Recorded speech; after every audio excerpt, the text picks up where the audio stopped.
Good morning. We'll call day 2 of budget to order. Looking for an adoption of the agenda, please. Councillor Blatz. Any additions or deletions? Those in favor? Carried. Thank you. I need a motion to lift from the table. Councillor Blatz. Those in favor? Carried. Thank you.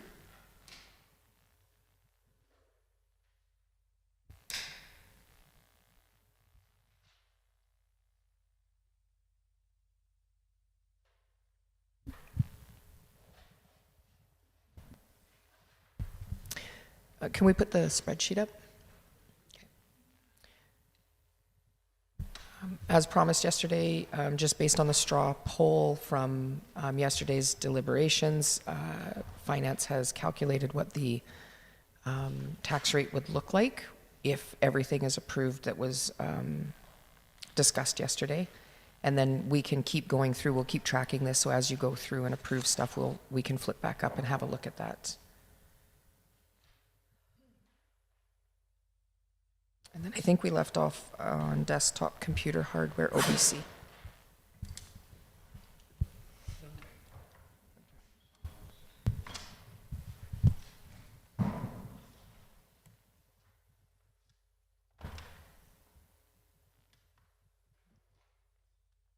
All right.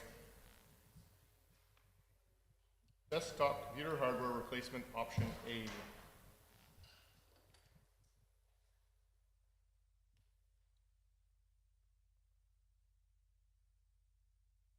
Speak to that? Yep. Okay. Good morning, Council. Good morning, Council. I'm here to present the business case for the desktop computer hardware replacement. There are 2 options, as you just mentioned, so I'll just go into a little bit of background information and then we'll talk about the options.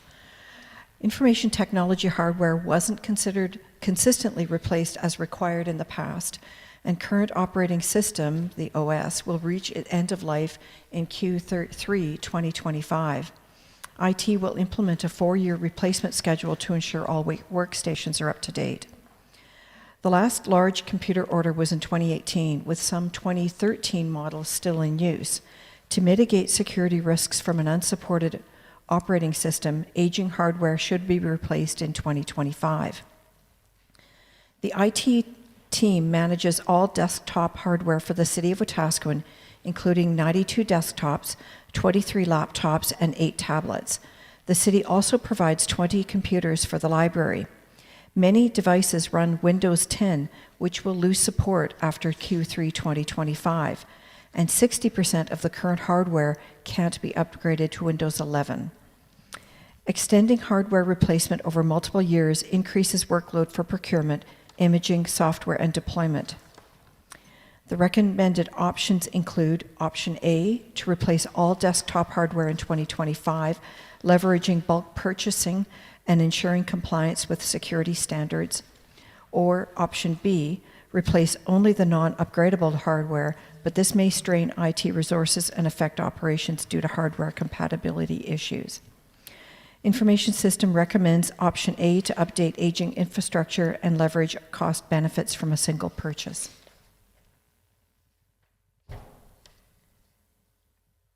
And I'm here to take any questions. Okay.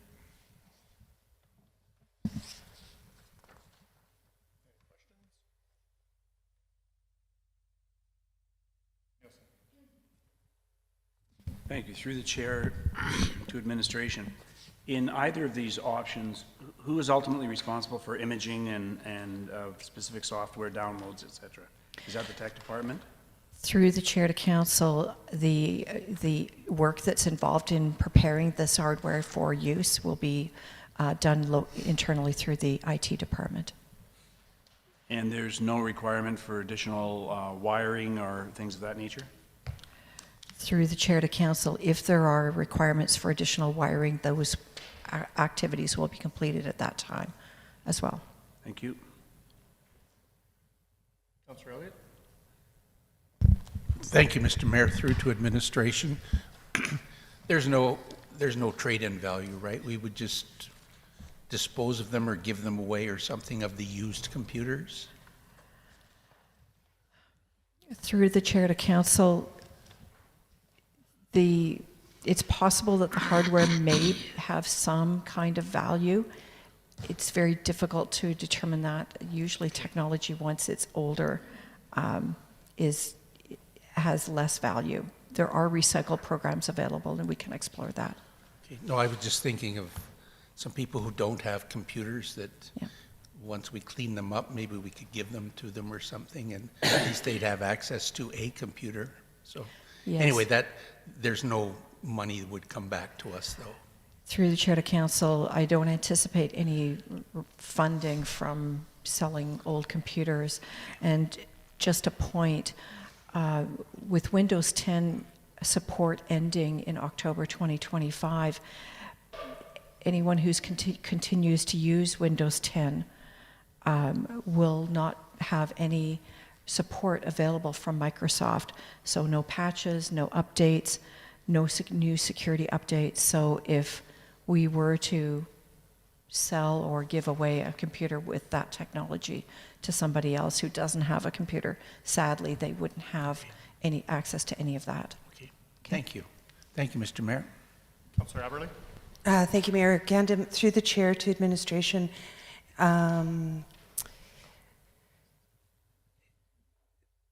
would the newer computers, I understand with the 2013, they may not have the like hard drive capabilities to update to a new Windows program, but would the newer of the computers that are in the system be able to just upgrade that computer to, I don't know if it's Windows 12 because I don't do my IT either, but Through the chair to council, about 40% of our current hardware is upgradable. It does have the chip to upgrade to Windows 11. So the newest computers are upgradable. thank you. Councillor Nielsen? Thank you. Through the chair of administration, my budget document shows that in the reserve right now for IT, there's 549,000, but 290,000 is committed, leaving a balance of 260, and we've got a bill here potentially of 251, leaving about $9,000 in reserve. So what feeds our reserve balance for IT? Through the chair to council, each year that reserves are not being utilized, there is money set aside for the reserve funding, so within the budget. Can you extrapolate on that a little bit? I'm looking at where the source funding comes from for IT. Through the chair to Councillor Nielsen, there's a line item each year to feed the reserve. And typically, how much a year goes into that reserve? Hang on, hold please.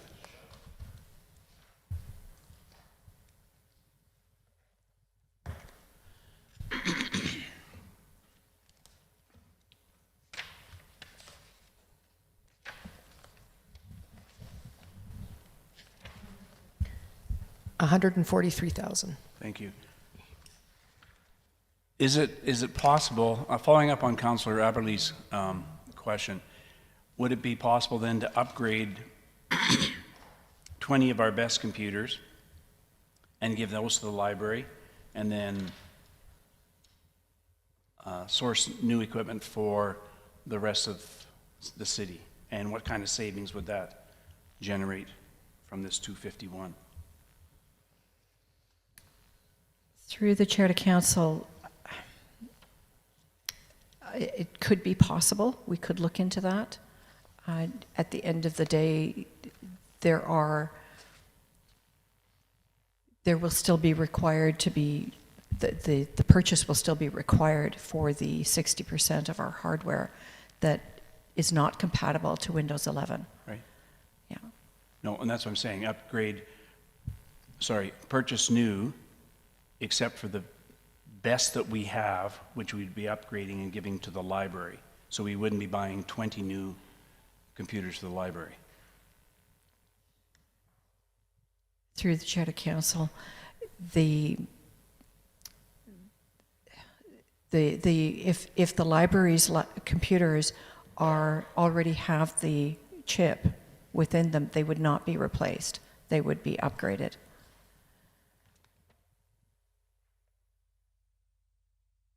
But the budget amount for 251 includes 20 new ones for the library, correct?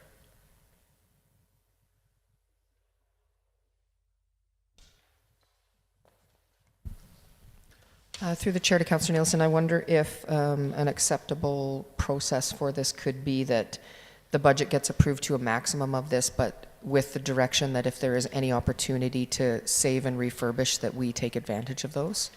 And then we could report back for the November 12th meeting before you do final approval.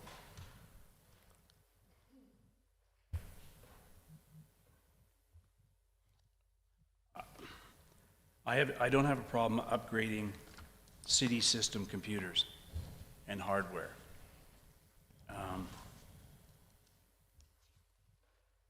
In the library presentation, the question was asked of them in terms of their computers, how are they operating, and I believe the response we got back, they've not had problems.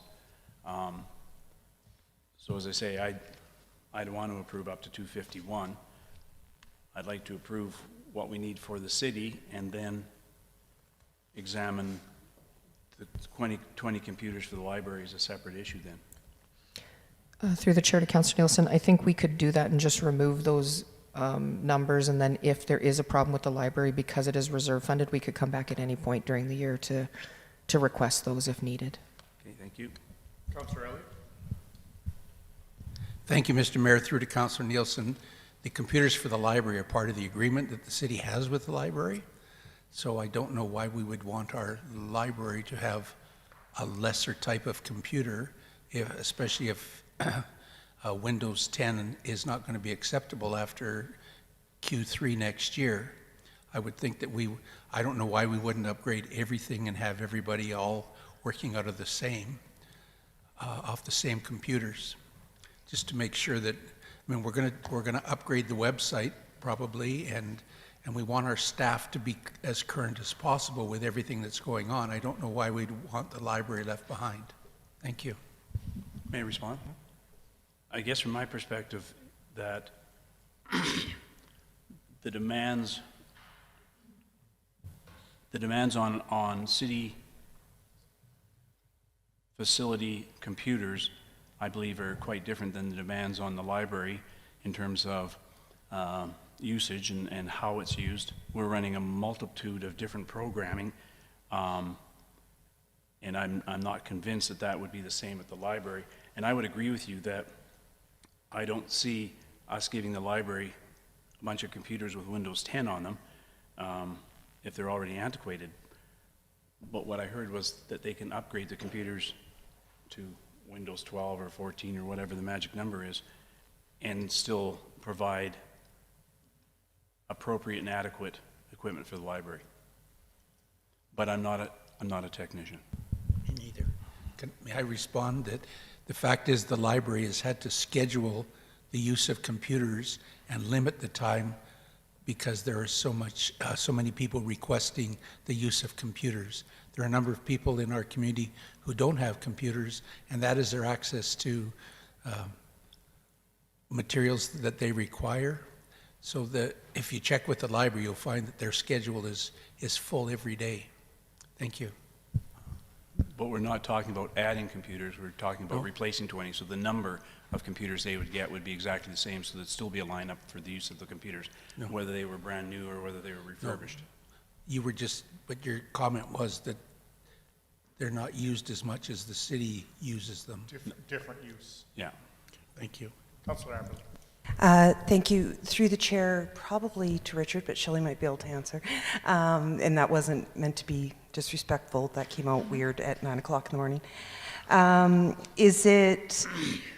It is my understanding that the use of these up to the 20 computers with the library that the public is using, I agree that the new operating system, Windows 11, would be necessary for things like checking the library's search page to find books, basic internet searches, the ideas that they do there, or the things that they do there, that's when we're upgrading to a new computer system right now, it's basically the RAM that is doing that. Therefore, it's letting you do multiple applications, and this is where I'm arguing alongside Councillor Nielsen, that a need for public computers is different than a need for having to run city works or the variety of programs. And so it's the same thing. We're trying to get all of my apples or all of the things in with still maintaining some money in reserves while allowing the library to have a new operating system, newer computers than they may have now, but they're not requiring the RAM that, say, a computer in City Hall is needing. Councillor Blatz, or go ahead. Through the chair to council, I think what I'm hearing is a question about whether or not the library would need the same operating system that the city might need. No, whether or not they are going to need the same RAM. Because I don't believe that they're going to run, so I know when I run at work a computer, that's buying a new computer is the amount of memory that your computer is holding its engine, the amount that it's able to do. Somebody who is using their computer at home to do basic operations is not needing a computer with as much rev in it, right? So that's where I'm arguing that a computer that even, maybe not 2013, but computers that have been bought even in the last 5 years are still powerful enough to run Windows 11, 100%. Nobody's going to, I'm not challenging that, but they'd be able to run Windows 11, they'd be able to run the multiple websites that somebody might be using on that public computer, those sorts of things. It's not as necessary to have as modern of a computer, because if I think of, I don't know everything that our city staff works, I'm just trying to think back to experiences that large also web-based, but large programs that take a lot of memory, a lot of power to work through the different programs that are professionally based programs require a computer with more RAM, where I don't believe a public computer being used for things to search the internet, use Word, is needing a brand new computer with the same amount of RAM as a computer that a city staff or even a library staff member might need. Through the chair to council, so the intention is to match the computer specs with the use of the computers. So I think you're making a point about the different kinds of usages, and so that will be taken into consideration when the computers for the library are purchased. So that takes care of the RAM part of your question, I think. It's the operating system that is the critical piece here, and that's what we're trying to mitigate risk. Without transitioning these computers to a Windows 10 compatible hardware, we risk security, Yeah. and so on and so forth. So that's really the driving piece to this business case. Thank you, Shelley, and I appreciate that. And so I might just stand down, but it's my understanding that 40% could be updated to Windows 11. Can that 40% of those computers be some of the computers we give for public use? I'm not talking keep the ones that can't be updated. And I think that's what Councillor Nielsen and I are trying to ask, is can we save some money in the technology reserves by using computers that will do what the library needs them to do, that are not brand new? Through the chair to council, it would depend on whether the 40% of the computers that are chip ready for Windows 11 are being used because of their RAM, so to your point earlier, and the other technology that they may have wouldn't be better left where they are currently deployed. I appreciate that. Thank you very much. Okay. Councillor Blatz? Thank you. Through the chair to administration, is the cost per computer $1,800 because we're buying all of them in bulk right now, all together? Like, is there a discount because we're buying all of them, like with a huge amount of them? Through the chair to council, it's correct that bulk purchases, and the larger the purchase, the deeper the discount. Okay, so if we were to wait, let's say to, like, we upgrade all of the city computers and then we wait on the library computers, it would cost more per computer for the library if we waited. Through the chair to council, that is a distinct possibility. Okay, thank you very much.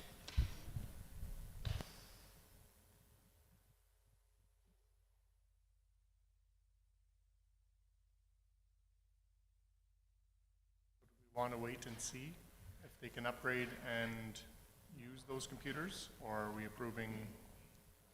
Go ahead. Case, it shows that 20 library desktop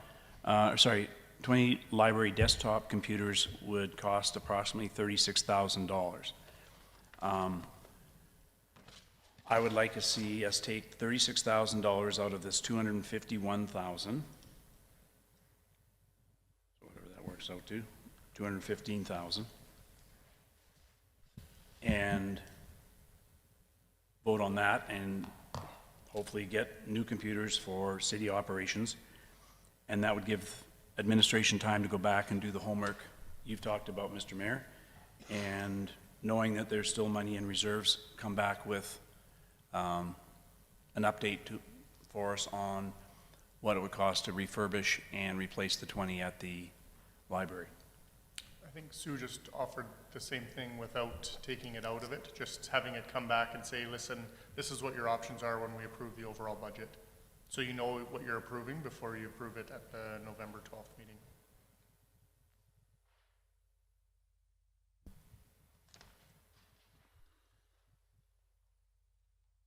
So it would be up to $251,000, and then the information brought back from administration would reduce that $251,000 by whatever research shows.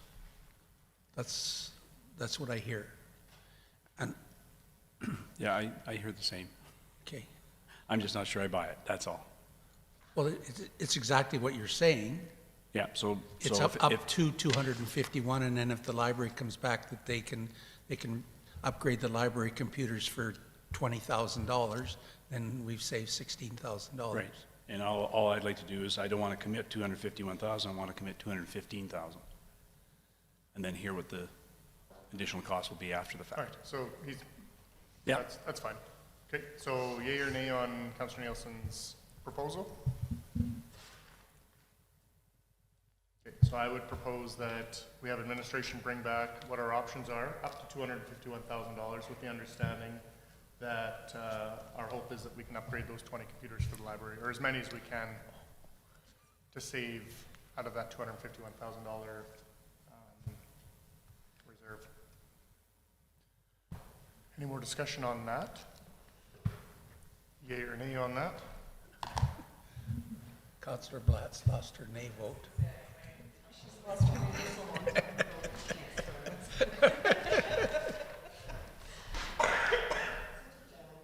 What a gentleman, Kevin.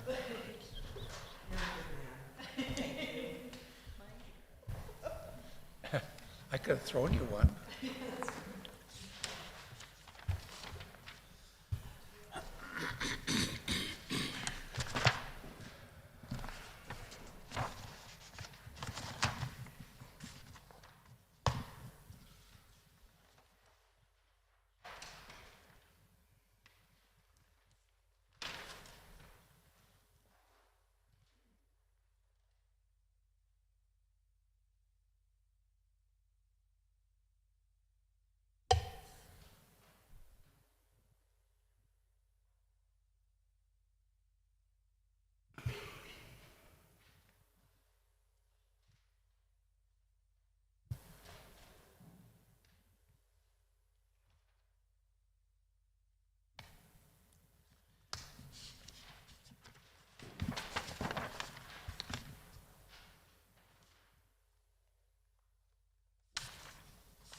Good morning, Council. I'm just going to run through a couple of business cases for the Municipal Services Division, and the first one will be on page 90 of your binders, and this is for a new full-time equivalent of a long-range planner. This is currently a term position, and the primary areas of responsibility for the long-range planner would be ensuring all of our long-range land use plans, and including area structure plans and conceptual schemes, are developed to meet the city's goals and requirements. This position would also be managing amendments to the land use plans and the land use bylaw, managing land subdivision approvals, and supporting the development of other policies and guidelines as required, including land use, transportation, and urban design. There are a number of projects that are forthcoming. The offsite levy bylaw, which was approved for 2024, our land use bylaw review that we're looking to do in 2025, the development of our land strategy, our parks and open spaces master plan, as well as the council-directed housing needs assessment that was approved in March of this year. With all of those projects I just listed, there is a significant project management capacity requirement and subject matter expertise along with our public engagement for all of these projects. So if we were to contract this out, we would be looking at contracted services between $50,000 and $100,000 just for that. So having that position available on a full-time basis with the city would allow us continuity with information as we move forward. There's also a lot of anticipated development applications projected for the city, including East Wetaskiwin subdivision, Trafalgar Court, Skyport, as well as our Northeast Industrial area. This position would be funded through taxes. If you have any questions, I'd be happy to answer them.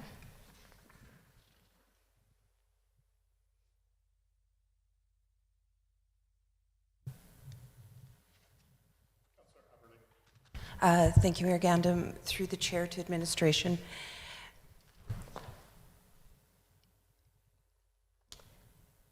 I think I know the answer, but I just want to make sure. If we were to not say yes to this position, and I do think that the position is important, you all know how I love the idea of planning, the impacts in challenges, it's not only the money and the probability of, a high probability of things not being able to get done, it's also in addition to more money to contract out, more things not getting done, the ability for this department in general, I think it's a department, to not be able to get their day-to-day done. Like when I read it, I understood it, it's not even a want anymore, it is a need. Am I correct in that? Through the chair to council, yes, it is definitely a need at this point.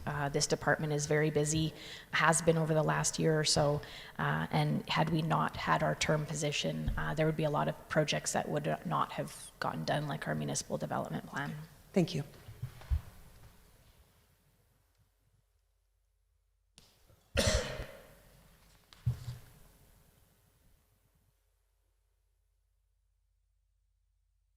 Further? Yea or nay?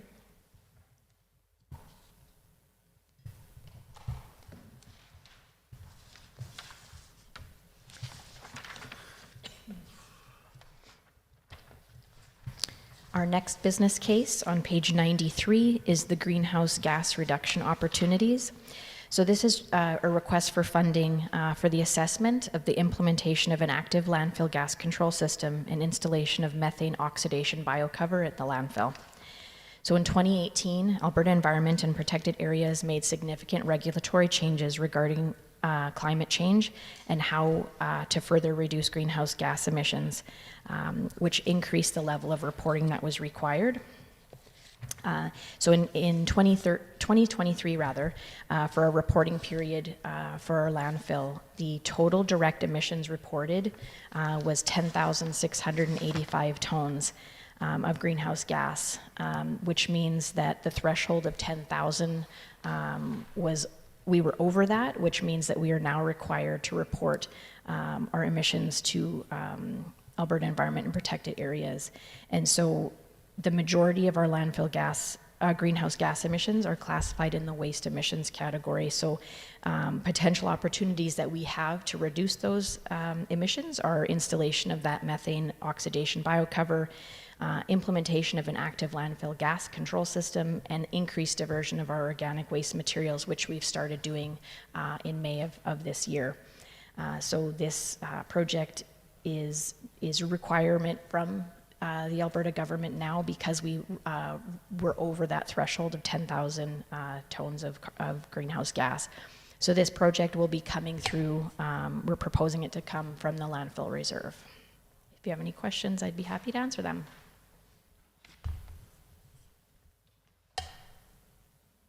Councillor Blatz. Thank you.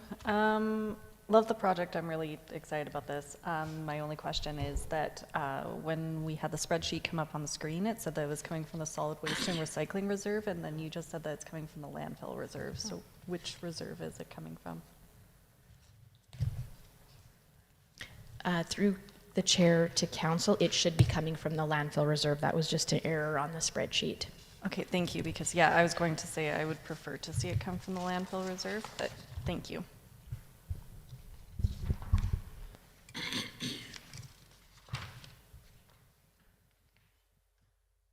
Anything further? Yay or nay?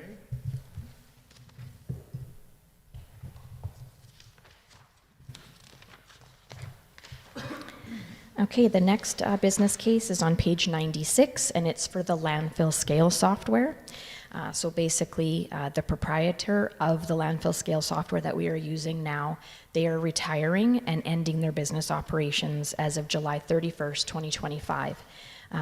So our service contract will be ending at that time, and they had advised us earlier this year to be able to switch to new scale software so that we weren't without the requirements to weigh any materials coming in and out of the landfill. So we did contact 4 different software companies that were able to accommodate us, and so we've got a bunch of information here to do manage and entering software that will help us better manage what we're tracking at the landfill.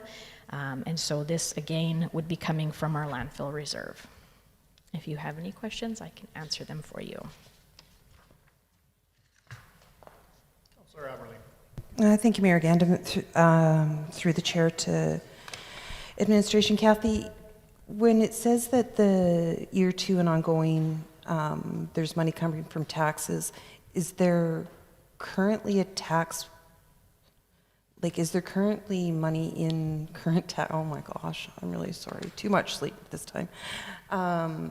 For the current software, is 7,200 over and above what could already be in taxes that we're paying right now for the software we're using right now?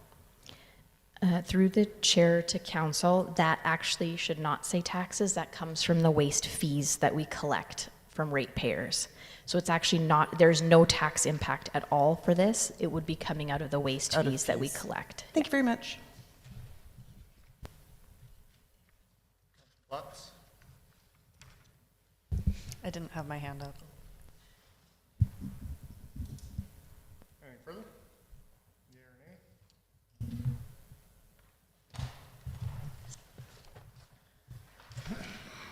All right, and then the last business case for municipal services is on page 98, and it's for airside maintenance.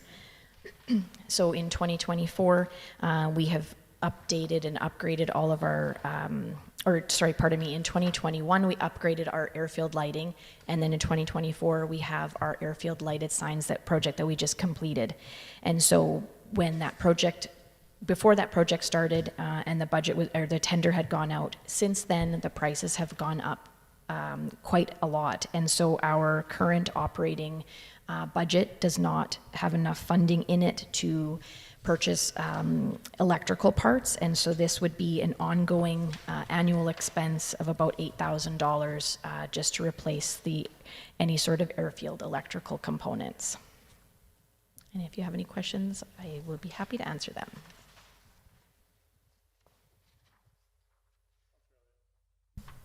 Thank you. Thank you, Mr. Mayor. Through to administration. What is the life cycle of these bulbs, Kathy?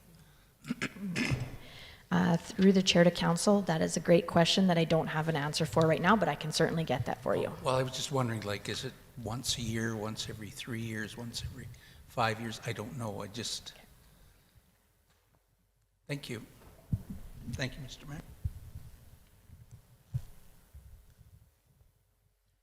Councillor Nielsen. Through the chair, administration.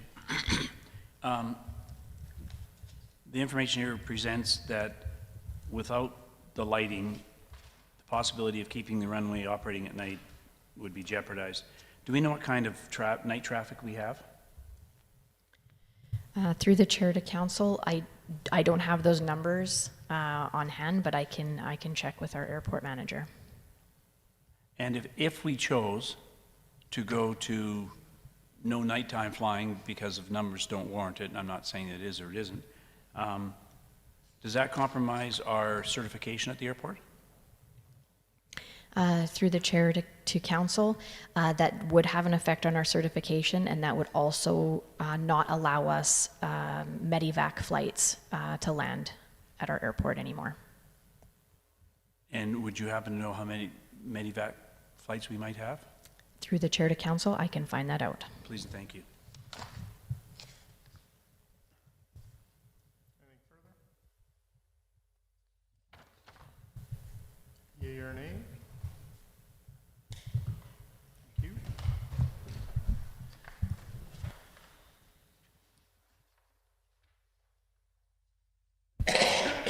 you. Okay, I'm going to get to do the council section. And then once we go through these, I know there were several comments yesterday about adding more, so we can add those on after. So the first one that we got in this year was the Regional Treaty Partnership Gathering. A few members of council and administration attended a gathering in Enoch Cree Nation in 2023, and the request was to bring this forward for Wetaskiwin. Some of the risks that we noted too are the project planning and timing and capacity. So we've highlighted the tight timelines and having an event this year, and the ability to be able to get elected officials to commit. So, we're suggesting if we do this, that we put it as late in the summer as possible to make sure we have enough time for that. We've also highlighted that we do not currently have the capacity to administer an event this large with the staff complement that we have internally. And then we have gone through in the cost estimates and given a total estimate of about $60,000, and that should say without sponsorship. So if we are able to get sponsorship, it would reduce the $60,000 cost, and then we've outlined what we think would be the cost for each of the aspects of the treaty gathering. And I believe this was Councillor Elliott. I don't know if you want to speak to this further. Oops. Thank you, Mr. Mayor, through to administration and council. This was a very worthwhile event, and when we left the event, we suggested that we would be willing to host the next one. In conjunction with what's being said, I thought we were going to do some partnership with Leduc with regard to some reconciliation activities, and we would probably be able to partner with Musqueam as well, I would think. Given the timelines and the fact that I don't know if it would be able to be done the way we want it to in 2025, maybe this would be something that might be for the new council, as we may not all be here in next October, so it might be something good for the new council to enjoy and learn, as opposed to the outgoing council. I don't know what the rest of council thinks. Thank you. Councillor Aberley. Thank you, Mayor Gandam. Through the chair to Councillor Elliott, just so I understand, you're arguing for it to not be in 2025, but potentially 2026 or 2027? Correct. part B of my question. If that's the case, I apologize. If that's the case, if the timeline is part of your concerns, would it be, I can't even think of the word, a good idea for this council to get the ball rolling, right? If there was maybe not commit the full $60,000, commit a different amount. I do think that this event is important. I think it's important for our larger community. When you look at it, like the larger community in and around Wetaskiwin, and being able to get together and all of us understanding treaty partnerships and what it means when we say we are all treaty people. So I would be scared of it being always pushed away because of the timelining. So I could go along with what you're saying, but maybe start to have, even if it was the $15,000 for a consultant, to start to look into it, so we have somebody to start to look into planning for an event in the future, if that's part of the issue. Thank you, Mr. Mayor. Through to Councillor Aberly, I would go along with having a commitment and maybe a start of a cash commitment, and maybe picking a date in 2025. Right. So then we would have a goal. Well, 2026. Or 'cause we don't- 2026, sorry. And this was very worthwhile in the fact that all of the people from all of the different treaty communities came together, and those that were near Indigenous communities came together. It was really, it was very powerful 3 days that we shared learning, and we learned a lot. And also we had a chance to network with other people from similar communities. And so I think it's worthwhile, and I think to start planning would be a good idea. But I want to go back again, because we were going to do some partnership with Leduc and I think Musqueam to get something like this going. And it seems to have just, like you say, nobody's pushing it. So thank you.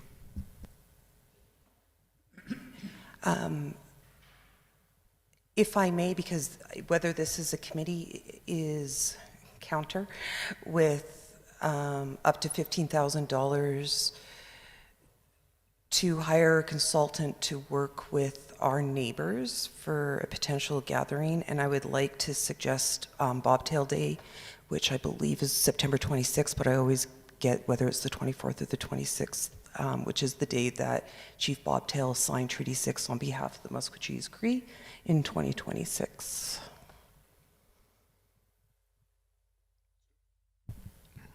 Through the chair to council, I did have in the next business case discussion about the project with Leduc. They were having trouble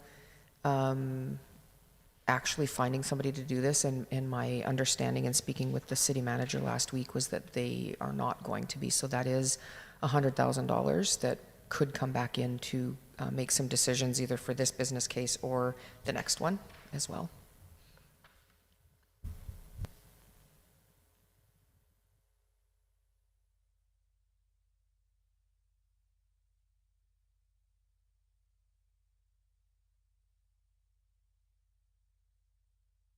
I also see the importance of planning an event like this.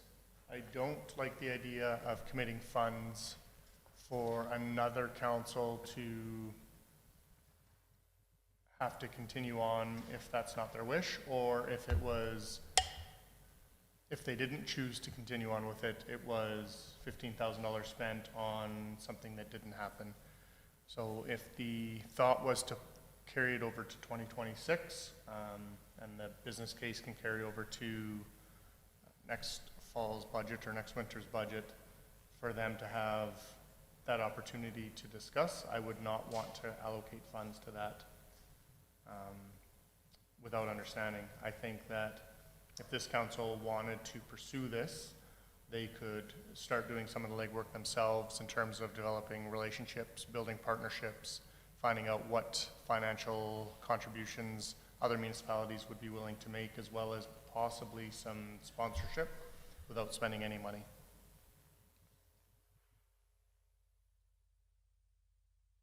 I won't support this, with the understanding that I do think that it's important for us to pursue.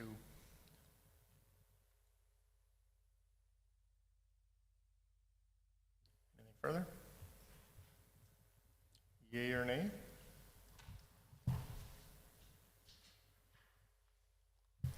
Tied is a nay.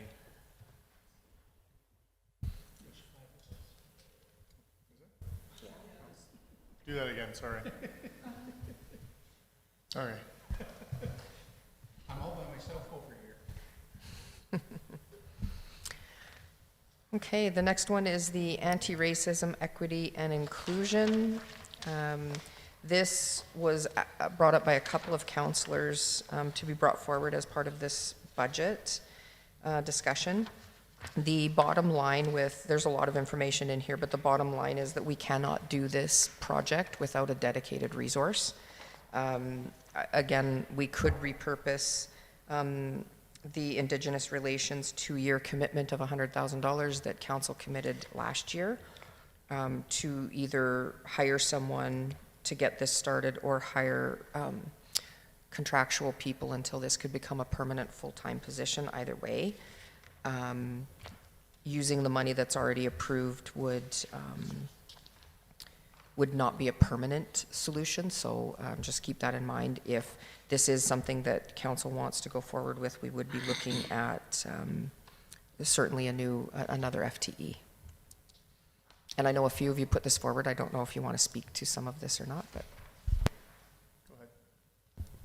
Thank you. Back in, I think it was 2020, when we had the EDI task force, it was one of those things that kind of didn't have a chance to get off the ground just because we didn't have staff capacity, and that kind of created a huge barrier for it.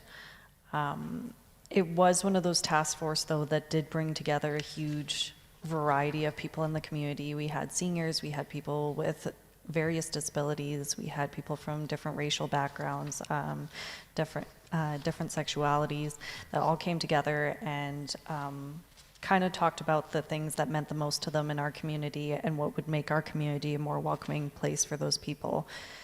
And I think that we started getting to a good spot where we were about to do a lot of work in the community, and then it got cut. And going forward, I think it's something that has become increasingly more important in our community. We have a large number of our community that is incredibly diverse. Like, that's the thing that I always say that I love about Wetaskiwin, is that there's people from different backgrounds, from different beliefs, from every corner of this community, and I want everybody in this community to have that sense of safety and security.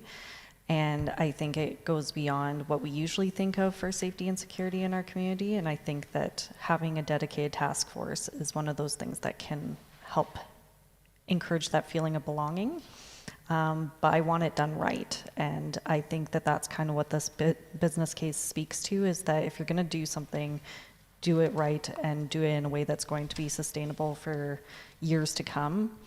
One of the things that we talked about at the FCM conference this year was there was a really, really great workshop that was talking about how AREI helps staff stay in your organization. It helps bring in more staff to see the incredible work that we do with helping staff members feel like they belong in this organization. So it goes beyond just our community. It also helps our staff as well.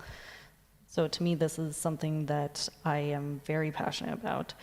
And if we can repurpose that $100,000 that didn't get used in the last year for a similar position, then I would love to do that and just continue that work instead of letting it fall off just because 2 other communities aren't going to be a part of it. Thank you. Councillor Aberley. Thank you, Mayor Gandam. I think that everybody in this room will know my general arguments, and I'm just not going to beat that horse. I really don't know what's wrong with me this morning about my desire to speak to reconciliation, but for me, this position is about so much more than that. And when I look at the risks and we talk about the city's brand and our reputation could be impacted, it is being impacted. And we do need to make a commitment that we are committed to being a city we share, and that is with everybody that wants to call this place home or a place that they shop, work, play, etc. What really is solidifying it for me right now, though, is at this point is when we were at the budget open house, there was a couple, not that many people came, and I actually knew everybody in the room, which is great, except for 2 people. And I went up to talk to them, and it was a gentleman from Horizons and somebody that just came along with him to help support him because he wanted to talk to council. And they've been having lots of meetings at Horizons about things that would work for them or things that would benefit them, and they didn't know how to connect with us. And I understand that we continue to say we're available by email, we're available by this, we're available, but they're not going to necessarily go for coffee because they don't feel comfortable. We heard yesterday, and I know that this was said in camera, but I don't think that the point was lost, is that some people, or was said, is that some with, there are many newcomers to our community that aren't understanding that these events are for them. So if we also had somebody that is talking to these groups that aren't seeing this yet as their home, somebody that approaches Horizons, Sue and I talked to them about, to this gentleman at the open house, and they were simple things that I didn't think about because I don't think about it, of whether we put a snow fence along because he can't get to Walmart. It takes him half an hour of his lunch break to get to Walmart from Horizons to buy lunch. All of these little things I don't think about. So it's about more. It's about having that proactive person commitment through action, where that's really what's coming up for me, is that is going to different groups, gathering people who think like these are things to do, and helps us serve our entire community. Because up until that point, until somebody takes that risk to me, but even now it's fallen, I don't want to say through the, like it's fallen through a grate, because I actually saw Chris at the pumpkin ball, and so I chatted with him quickly, but it's that ability where we're in busy lives and having that one dedicated person. I know it's a lot to the tax base, but I think it's going to benefit our community much more than we can even see on a piece of paper. So again, I think this is one of those needs. It's not even a want. It's a necessity, and we have to start now.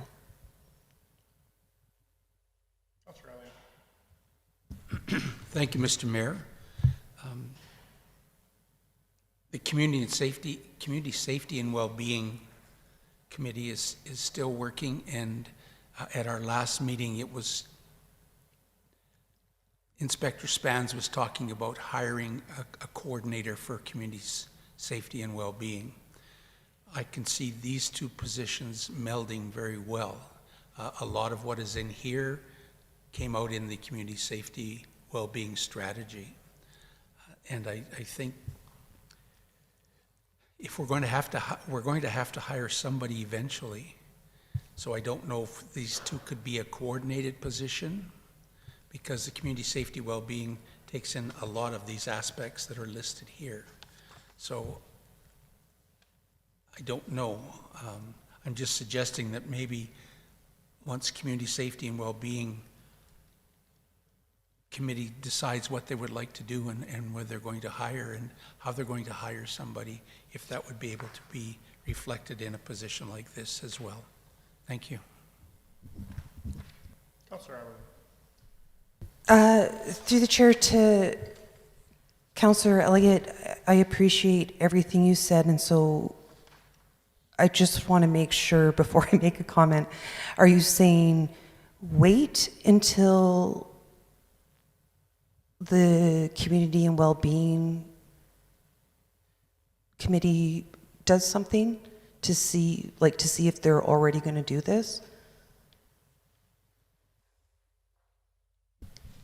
If we committed $168,000 and then the Community Safety and Wellbeing Committee decided they were going to hire somebody, we'd have two people doing the same job, very similar jobs, and then it would be costing us twice as much. Okay.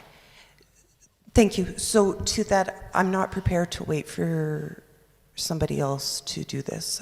My preference would be that this is a position under the City of Wetaskiwin fully, and if they're working with that committee, that's great. And being able to incorporate the plans that we paid for the Safety and Wellbeing Committee and the reports that they came out, those are all great things. But again, I mean, my vote for this is obvious. I'm not prepared to wait because I think we've waited too long, and to see somebody else look after it may not go to the same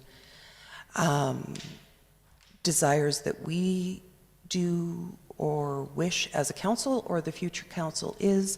As we all know, when we talk to our CMP in general, we have wish lists with them, but we don't have any say over the person who would have a say over that staff member where this goes. Does that make sense? It does, but the RCMP are part of this committee. It's not an RCMP project. It's a City of Wetaskiwin project, actually. Community Safety and Wellbeing. We were the ones who approved the strategy. We were the ones who asked them to come and do the survey of our community and everything. So this is not an RCMP event. So can I just clarify then, because it could be that I misunderstand. So it was Inspector Spans isn't hiring anyone? Correct. He's just suggesting to the committee that if we're going to move forward, we're going to have to hire somebody to be the coordinator of the implementation of the Community Safety and Wellbeing project. And that would be a staff position? Or it could be a term position. I don't know. But under City of Wetaskiwin staff? I'm making sure I understand what you're saying. No, I'm not saying that either. I'm not saying where, it depends where the money would come from as to who would be overseeing this person. Okay. But it is this, the City of Wetaskiwin was the one who took on this strategy. But right now the RCMP are leading the committee. But there are FCSS as part of this, Boys and Girls Club is part of this, the city is part of this. So it's a community committee that's doing the strategy. So I don't know where the money's going to come from. I don't think that changes my position, but thank you for clarifying that. Anything further? Yeah, Sue, go ahead. Through to council, I just wanted to let you know that we are updating the spreadsheet too, because it says 172,453 in taxation, and that's not what's in the charter. So we'll have 150,000 in taxation and then 18,000 over in non-tax impact. So that would come from a reserve, or potentially the money that is now freed up from the Indigenous Relations project.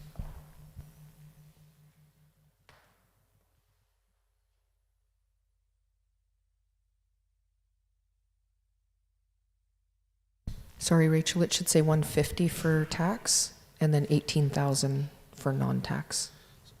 And then we can fund it through.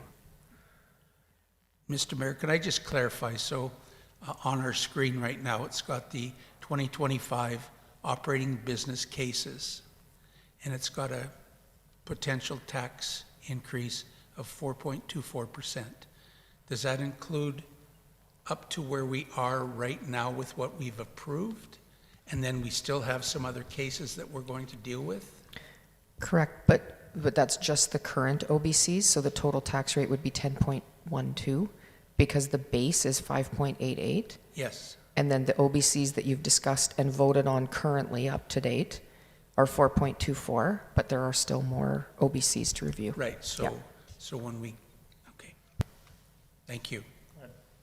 Through the chair to Sue, so the current tax rate that sits there right now at 10.12 includes or does not include what we're talking about right now? It includes everything that's been straw polled. So it has not yet included the 150? Because we have not straw polled that yet. Oh, it does include, does it include all the OBCs? Okay, it includes all the OBCs, so if you've denied any, that will go down. We should, can we take out the ones that have been, they are? Okay, perfect, yep. Any that have been denied have been removed from that already.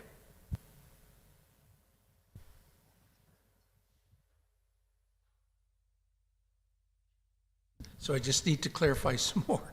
So any that we have denied have been taken off, but all of the rest of these have been assumed approved, is that correct? Correct. So if any of the future ones that we haven't discussed yet get denied, that'll go down. Thank you.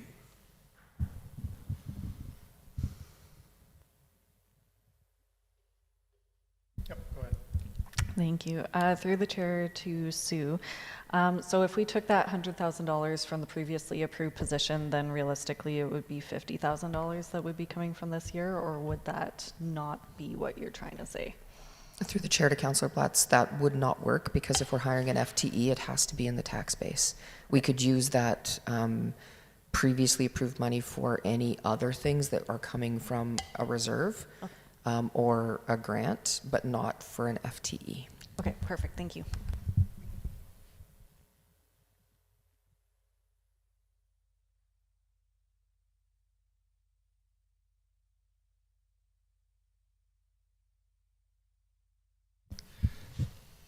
Thank you, Mr. Mayor. Through to administration, there is a potential to get some grants for this position, would there not be? And that would still cover the salary or some of the events? Through the chair to Councillor Elliott, they do provide funding through grants for term positions, not for permanent. Any of the grants that do come up that allow for staffing, we would be able to offset and then just have a surplus at the end of the year, but it's not going to lower it wouldn't lower the tax rate per se, because we would still have to apply for those and then be granted those. It's similar to the summer jobs. So we don't bank on getting the grant, and if we do get it, then it does create a surplus position for us. Thank you very much. Thank you, Mr. Mayor.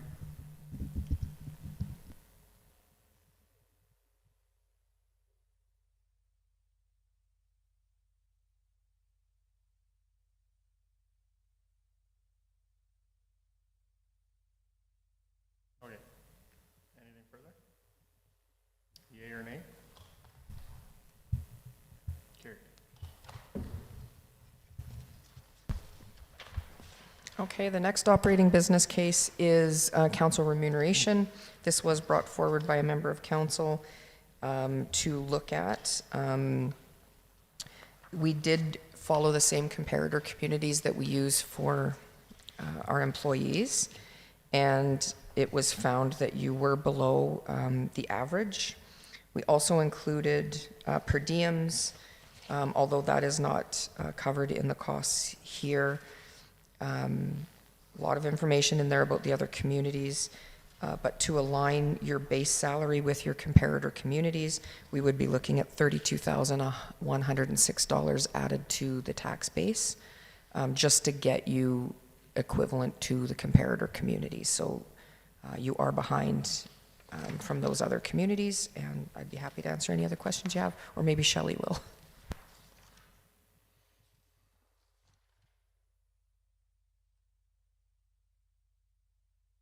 Councillor Everly. I don't have a question, I just have a comment because I have to say this out loud. I believe that the work that we do is important in its value of being paid appropriately to our comparator municipalities. But on the same sense, I also believe so for the staff, and I would not vote for a, whatever it's called, COLA for our municipal staff, so I can't in good conscience vote for a raise for myself either. So I won't be supporting this year, but I hope it comes back to a different council if I continue to have the opportunity to serve this community. I would agree with that, Mr. Mayor. Just the fact that we could set the example, maybe when times are better economically, then the council of the day could vote themselves an increase, but at this point in time, I don't think we should be doing this. Thank you.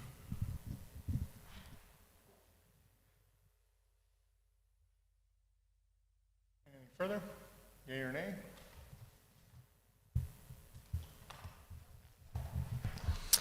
Okay, the next operating business case is a presentation that you've already seen previously from the Wetaskiwin Transportation Coalition.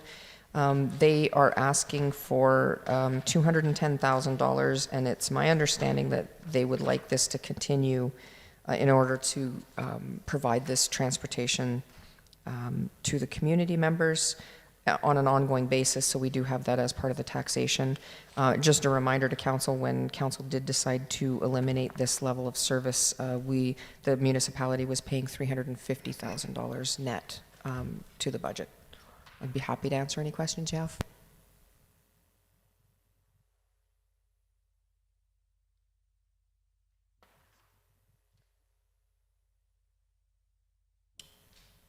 No discussion? Yea or nay? Thank you. Okay, the next one is the funding for Wetaskiwin Library. Again, you've heard from this group previously, and they are looking for an increase of $31,700 to their base budget. I'd be happy to answer any questions.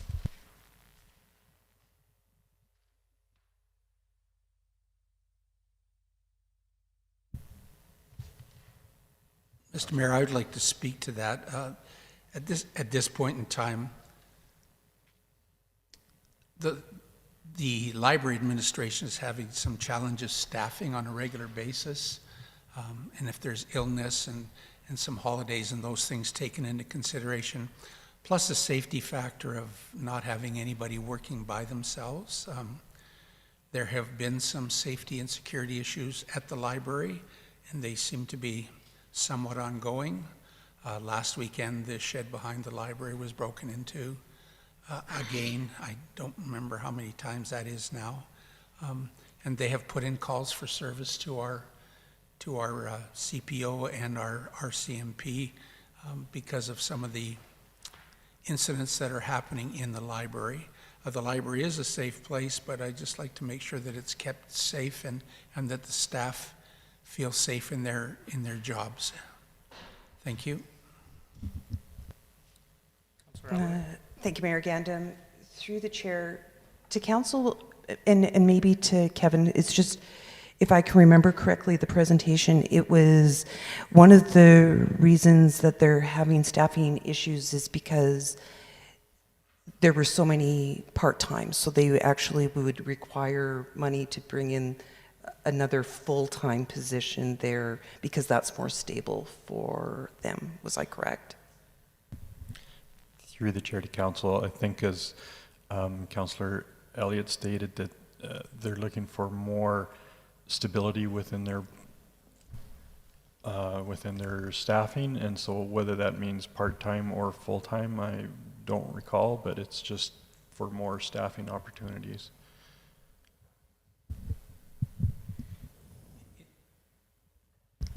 The request is to have one more full-time staff member, just to be able to, because as you were saying, it's difficult to get part-time people to come in, and there were challenges. They haven't had a full staffing complement for a long time in the library. Yeah. And no, I appreciate that. Is the the value of a full-time employee for the community groups, and so that's why I was hoping I remembered that part correctly, but I think I do. So, thank you.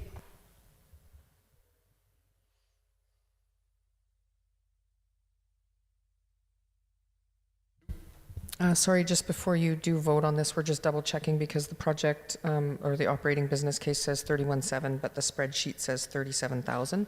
So Kevin's just going through right now to double check what they actually asked for.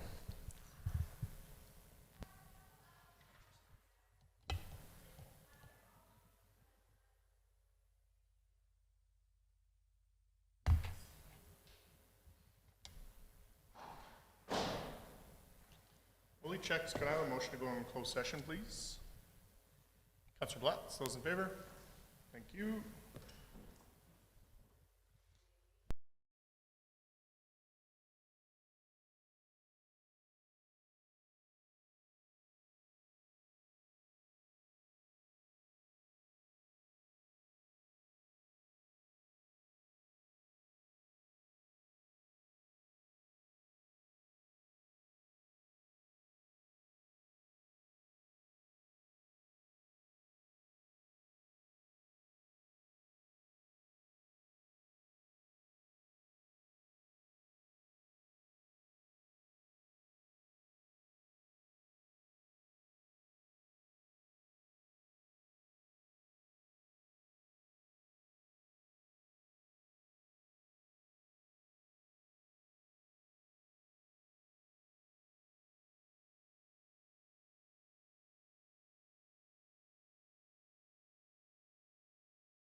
Thank you. Looking for a motion to come out of closed session, please. So moved. Councillor Nielsen, those in favor? Thank you.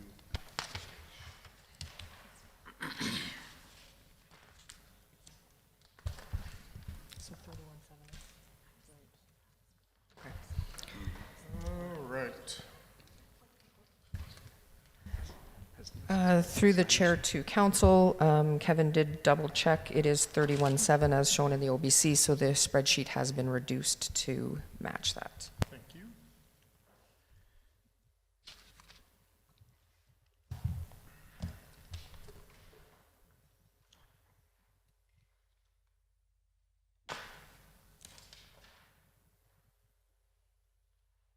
Talk about some trees. Before we do, Yep. Shouldn't we vote on that?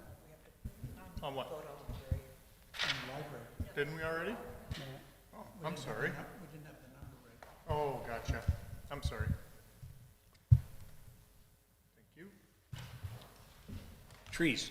Trees. Sure. I think there's been a misunderstanding. So the good news I have to report is under tree replacement, 371. I'd like to see us put a number of $35,000 to replace the 371,000. And if I could speak to that? As long as you can mark everything else down to a tenth and help our budget out, because that was really easy. Okay. I'll do my best. Thank you. There was a misunderstanding, I guess. I had made an original request to get a quote for having the trees on the center boulevard on the auto mile pruned and have dead material removed.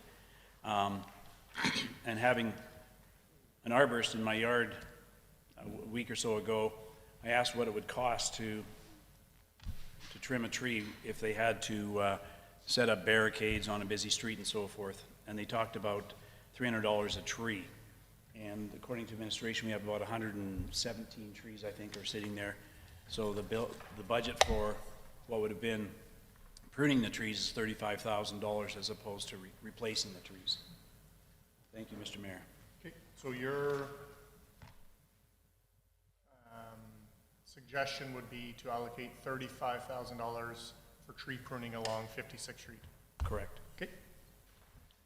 Any more discussion on that? Yea or nay? Thank you.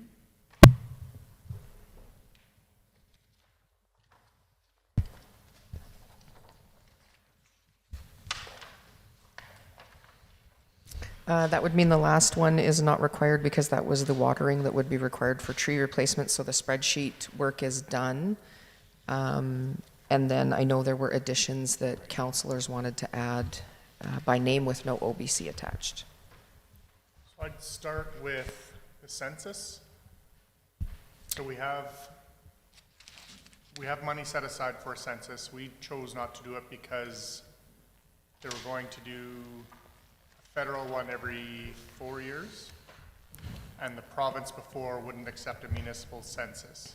And so when we had deferred that, the province has said now that they will accept a municipal census, and we wouldn't see results for a federal census until 2027. So where would the money come from to conduct a census, and how much would a census cost? We are anticipating about $50,000 would be the requirement for a full census. Because of the changes that happened, so previous to 2020, we were not putting aside money. We would just fund a census and/or an election as they came. And then we started to put money aside for elections, but not census because the province had changed the process. So we've actually only had 1 year of money put into the reserve for the census. And then we have the money in there right now that could currently cover the election next year.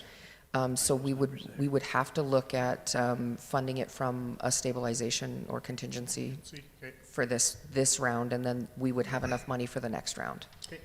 I would like to see a census done for 2025 with money coming from contingency. I'll open it up for discussion. 50,000.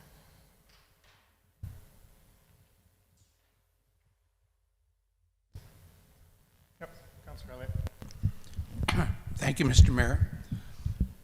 Just to comment, the fact that our grants are based on population, and we have had population growth, this would increase our chances to get some more money related to all the grant dollars. Thank you.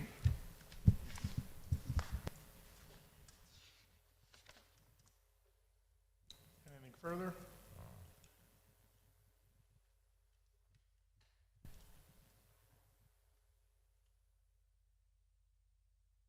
Not sure if you're thinking or waiting. Oh, I'm sorry, I'm ready to go. Okay. Yay or nay? Thanks for waiting. Thanks for, Oftentimes, that's the face you make when you're thinking, so I make faces when I think.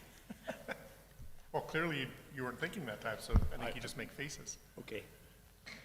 The other one I would like to have a discussion about is a home builder incentive, offering, I don't know, $10,000 to someone who builds a new home, and what that looks like for our municipality. I know that the provincial government has changed the tax incentive ability where you can offer a tax deferral for residential now, and before it was just commercial industrial.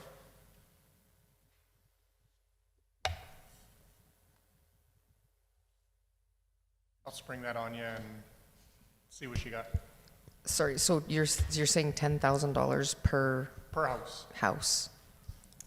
And as a tax incentive, No. or?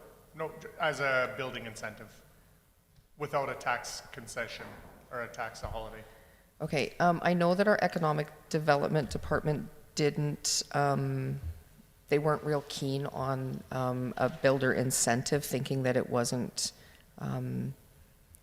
going to help entice someone to actually come in and build on a massive scale like a developer. So are you thinking developers or just the home builders? Anyone, see, and so Okay. the reason that I was thinking a home builder incentive versus a tax concession is that if you are a builder building 20 homes, you're hoping to have either pre-sold or sold those homes, so that builder wouldn't see that incentive. Whereas if they had the incentive to build, and there was $10,000 up front, and they didn't have to worry about the property tax that they necessarily wouldn't be paying anyways. I'm not opposed to if it was a owner build, having a tax holiday, but if you were looking at a developer to come in, I don't think a tax holiday is the incentive. Do you have a maximum in mind? I was thinking 10. 10 per year? We can make it work if council wants that. If we wait till the next election and the PCs get in, Mr. Polyev has said he's going to do away with the GST on all new homes.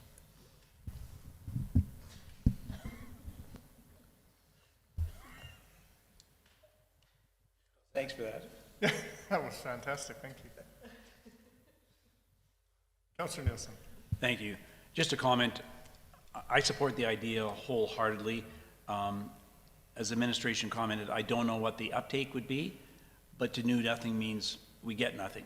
To put something at least on the table, it may at least spark some conversation in our community that we really are wanting to grow our community a little bit, and I support the plan. Just a question, Mr. Mayor. Why would we not give some sort of an incentive to a developer who might come in and build 20 homes as well? If they're going to build, because you just said on new homes without the developers, right? No. Could be. No, the reason I said to have a home builder incentive was because if a developer came in and built X number of houses, if you gave them a tax holiday or a tax concession, that necessarily wouldn't benefit a home builder. Okay. So if they built 20 homes, it would be $200,000. No, I've asked for it to be capped at 10. However, if we have a developer coming in wanting to build 20 homes, I'm willing to have that conversation as well. Okay, thank you.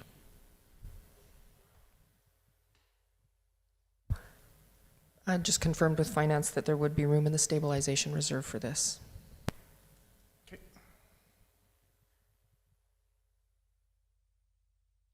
Any further? Yea or nay?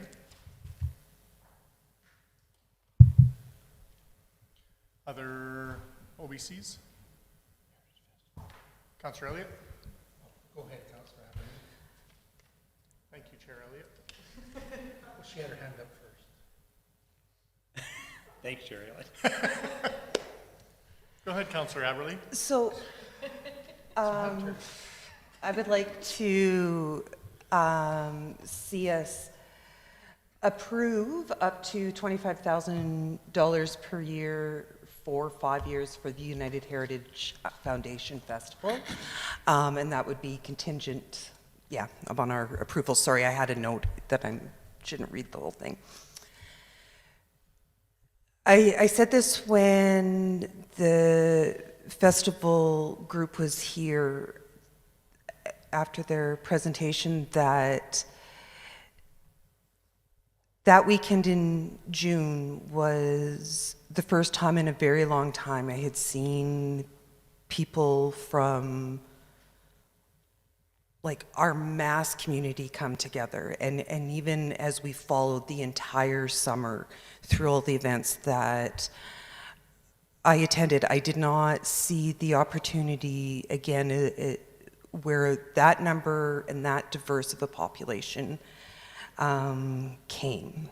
And when the group was first here and presented to us, they asked for 30. And I did have some chats with them about this in general and said, can you get it down lower? Can you get it, into these things of grand plans are great, but what is realistic? And so they re-asked for 25, so that's what I will put forward. And they have done some analytics, truly believing that in 5 years that they could be sustainable. So it's the opportunity to give some money at this point to help get them going, help grow the not help grow, because I don't think it needed to be bigger, but help sustain them and give them that basis to be able to really get it under their feet and create a, I don't want to say bigger, but better event. And I really feel strongly that this did represent all of us in this community, the various things. I didn't get to see most of Saturday. I was there for all of the Friday night, and I didn't get to see a lot of Saturday, but definitely in the 2 evenings that I was there, it was just an amazing positive thing and my favorite event of the summer of all of the ones I did. And I want to encourage groups to try to give back to this community and help them the best we can. Thank you. Councillor Nielsen. Thank you. I want to support that position. I too have had conversations with Marlon since their presentation, and I'm convinced that they are a really committed group. If I don't think there was any doubt of that when we saw them here. Yeah. But I think it speaks to a lot of the other projects that we've talked about. I think it has elements of the treaty partner. I think it has elements of anti-racism and inclusion. I think it has elements of safety and well-being. I think it's something that incorporates so many of those values that we want for our community. I do have a question of administration, though, and that is, the ask is for a commitment for 5 years, and how does that, what authority do we have to make a commitment for 5 years for that kind of a project? Through the chair to council, you do have the authority to commit multi-year. It's just some councils don't like to do it. I have heard from current council members that when they got on council and there was already funds committed, they didn't like that. But legally, there is nothing stopping you from committing multi-year budget. Thank you, I support it. Just to clarify, Mr. Mayor, this is up to $25,000, correct? So it's not necessarily that they get the full 25, that if they spend 22, they get, correct? Exactly. Yeah. And I guess I'm trying to argue on behalf, but we Oh, also. no, I'm in favor, I just am Yeah, I clarifying. was just saying, we also spoke, like, about keeping, Yes. right? So yes, the answer is yes. I apologize, the brain. No. Thank you. And I have no trouble with the long term as well. Okay. Yay or nay? Thank you.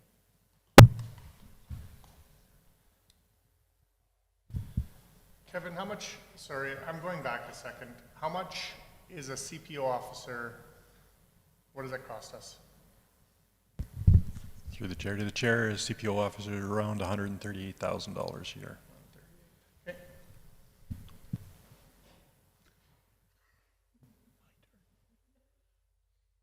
Councillor Blatz. Mine's related. Too bad.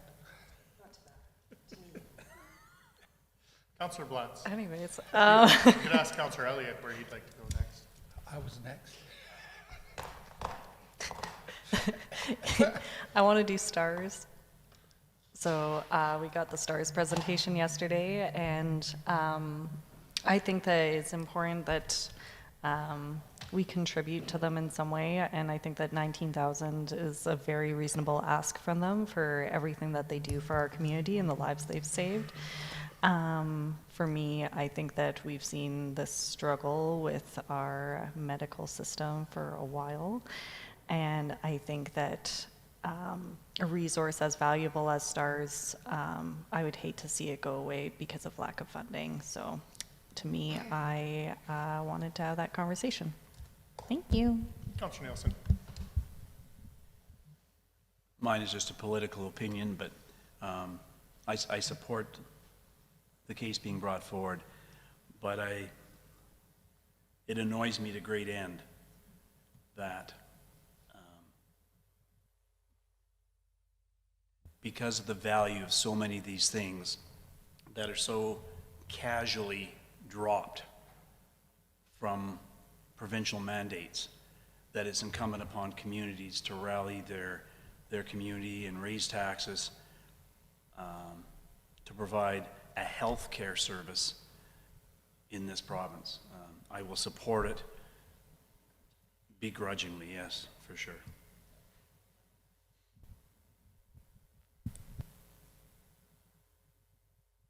Everything that you said, I won't support it. I know how important STARS is, but I can't support it. Any further? Yay or nay? Thank you. Sorry, did you say the amount? The $1.50? 19,000, okay.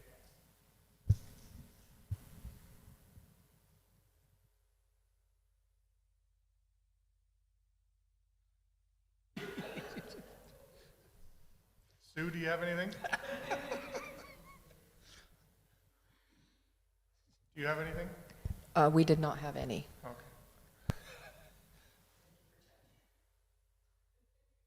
Oh, Councillor Elliott. Yes, go ahead. Thank you, Mr. Mayor. We received an email from administration this morning about Welcoming Week in Wetaskiwin, and we had the report yesterday in the council meeting about how well this event went. All of the things that Councillor Nielsen just talked about related to the Heritage Festival relate to this as well. And annual events start to bring the community together, and I think we need more annual events so that people have something to look forward to. We used to have gingerbread and glitter every year, and people were always talking about gingerbread and glitter, and now we have the tractor pull, we have an arts and music festival, and it would just be nice that people knew that we have these events. And the Welcome Wetaskiwin was, I mean, the amount of inclusion that was there was just amazing, and it was fun. And I just would like to see us continue to make people feel welcome in our community. Thank you. Councillor Aberley. Thank you, Mayor Gandam. Through the chair to council, I agree with everything Councillor Elliott said. What I found magical about that week is there were a variety of community groups where we got the chance to do something for a week together. And we do little things here and there, but being able to really showcase what these groups do and the type, and it doesn't matter, it was brilliant and it was fun, and being at the events and seeing our community together, really, that's why I love those two ends of it, right? If we can start with the Heritage Festival and with Welcoming Week, it's just the summer in Wetaskiwin is the best place to be.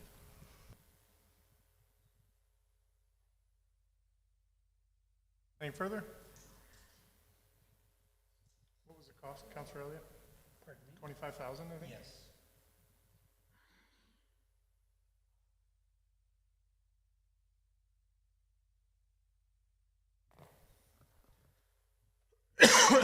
All right, yay or nay?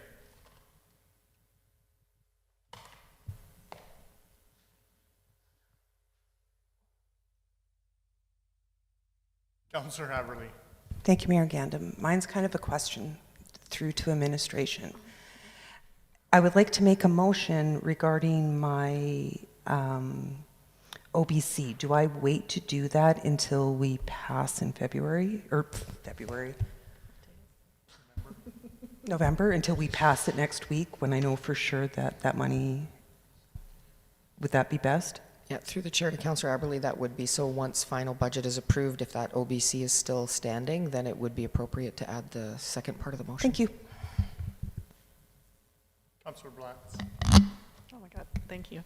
I would like to add Truth and Reconciliation Day, Heritage Museum.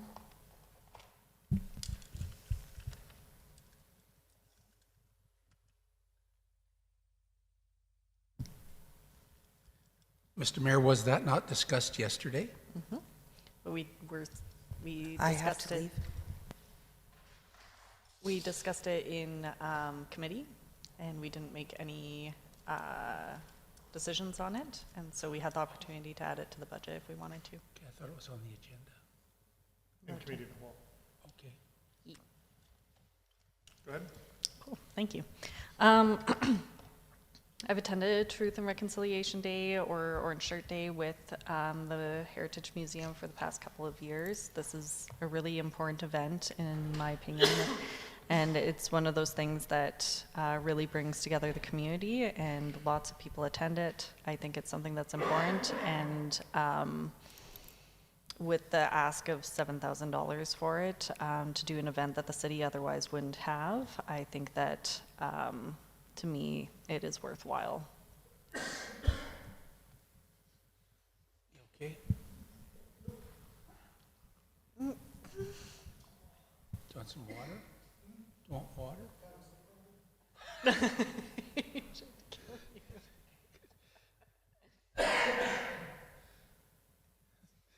Thank you, Ms.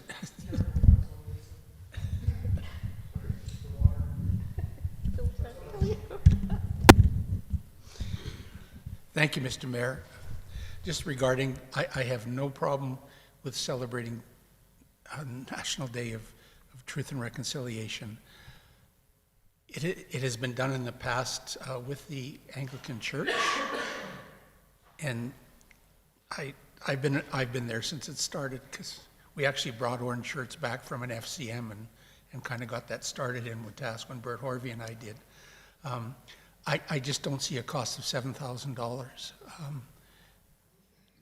We gathered at the museum, we marched to the Peace Cairn, and then we left. So I just don't know about the cost. I support the event entirely, but I just don't know that the cost of $7,000 is necessary. Thank you. Through the chair to administration, and it's sort of it's sort of a follow-up from yesterday when we were talking about the contract, the agreement with the museum. And we were asked for feedback and then indicated that we'd be getting something in the new year. And I guess I'm trying to understand how this contract is working, in the sense that in the contract it talks about a termination date years down the road, but we're talking about making changes to the contract. But are we making changes only in relation to the 7,000, or are we cracking the nut and opening it up and saying, here's changes and conditions and all the rest of it? I'm uncertain how this is coming together. It seems to me like we're piecing this out in little bits, and I wonder how the whole piece fits together. Through the chair to Councillor Nielsen. So the initial discussion with the museum was around events and some lessons learned and challenges that both sides were having. So the contract is worded in such a way that the city and the museum can make any changes they agree upon within the contract. Obviously, we would not make any financial changes without council's approval, but the rest of the contract can only be changed by agreeance of the two parties. If we do not agree, there are arbitration steps or mediation steps that we would go through to get to a resolution. There's a lot of previous history dictating the cost. So for example, an expression of interest was sent out on the archives. So there's clearly defined terms and conditions around what that cost covers that we can speak with the museum about getting updated on and that sort of thing. But the only thing we would bring back to council is any changes to the costs. Now, because we were talking specifically about events and there was $25,000 transferred from the city, the discussion with the museum was that when they looked at it, they said, well, we can do things cheaper than the city does. And so we split it up into 3 categories. So Truth and Reconciliation, Taste of Wetaskiwin, and Canada Day. And so that whole discussion, I said, well, because we transferred 2 line items, we were more comfortable coming back and having a discussion with council about whether or not that division that the museum is talking about is palatable for council. Because if there are any changes, for instance, if any of the other events come back to the city, we need to be able to cover those events with the cost breakout as proposed by the museum. So right now, we're just looking at budget changes. But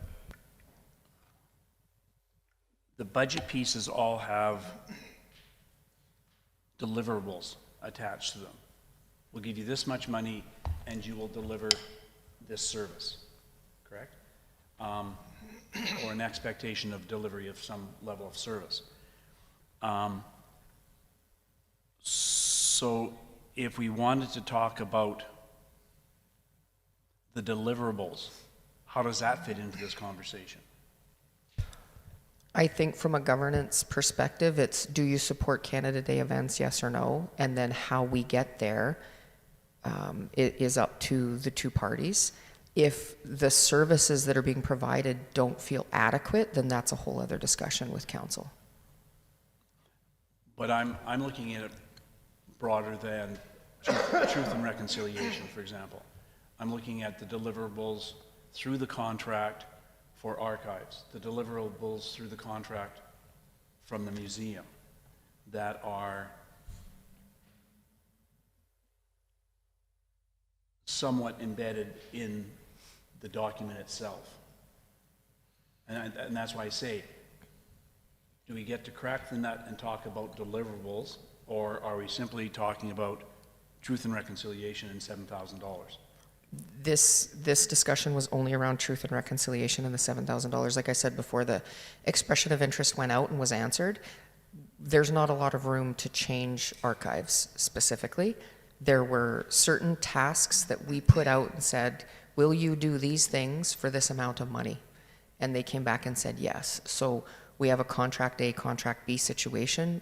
And the only way to change that is to give notice on it if we cannot come to an agreement. So, you know, if council came back and said, I want a different level of service, then we need to be able to give the museum an opportunity to come back and say that level of service change costs this much money, because we already gave them the parameters around what that was. And we do have this part of the discussion planned for the December 9th with the agreement discussion.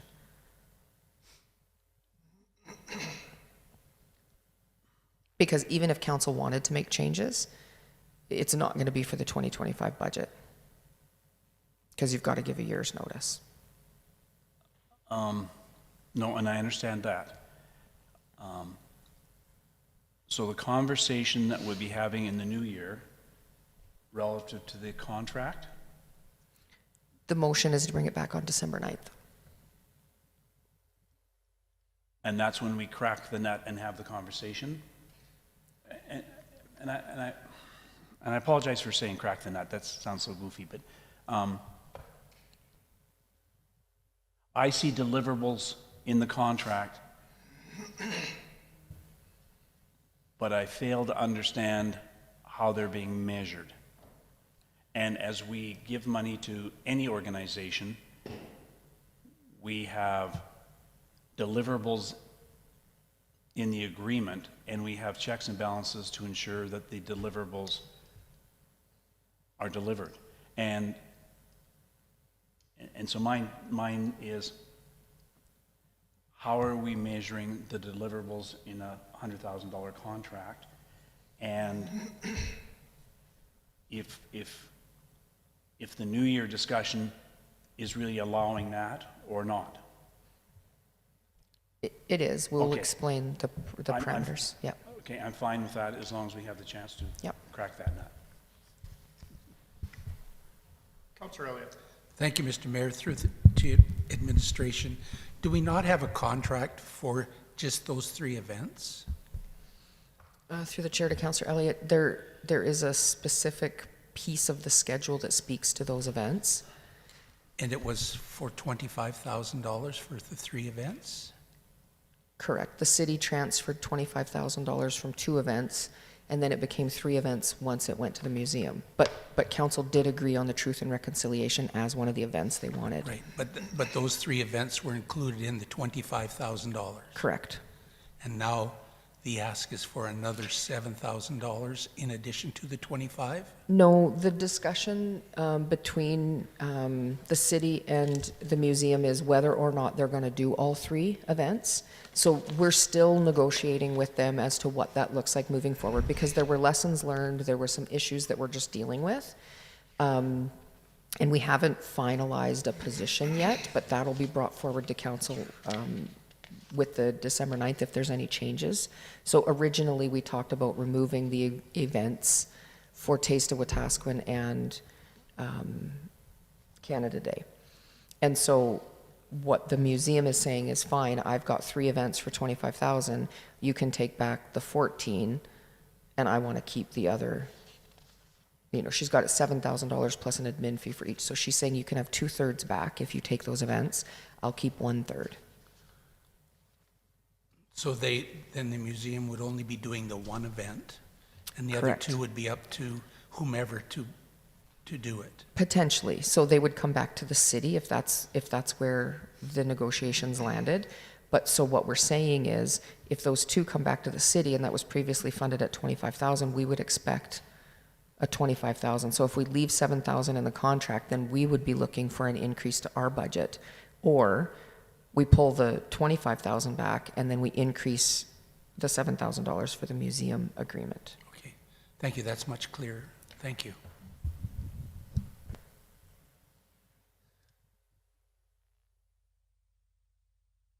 Anything further? Yea or nay?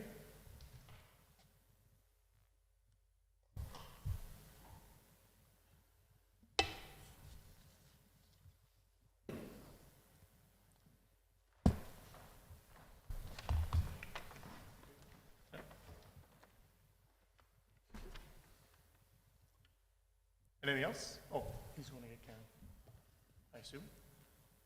I don't know. You just said yes.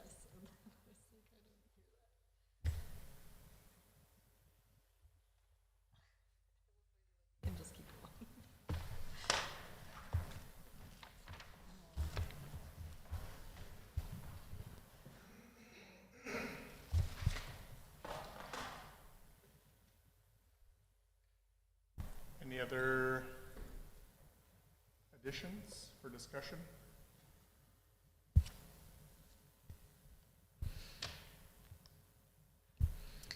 We do have answers to some of the questions if you want those now. Please. Good morning, Council. So these are some of the questions you had posed regarding the airside maintenance earlier today. So to date, we have had 5 Medivac flights that we know of that are actually tracked in our system, but they're also, we have STARS Air Ambulance that comes in to do low visibility and night flight training, as well as our flight school does night training as well. So our night flights are, to date, are about 1,000 to 2,000 movements per year. And then for the bulb lifespan, it's approximately 2 years. It's very dependent on if it's very, very cold or if the humidity is up or down. So it's approximately 2 years for that. You're welcome.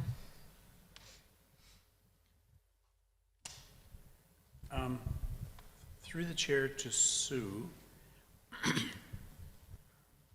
although I think I might know. While it's a budget issue or question, it doesn't change,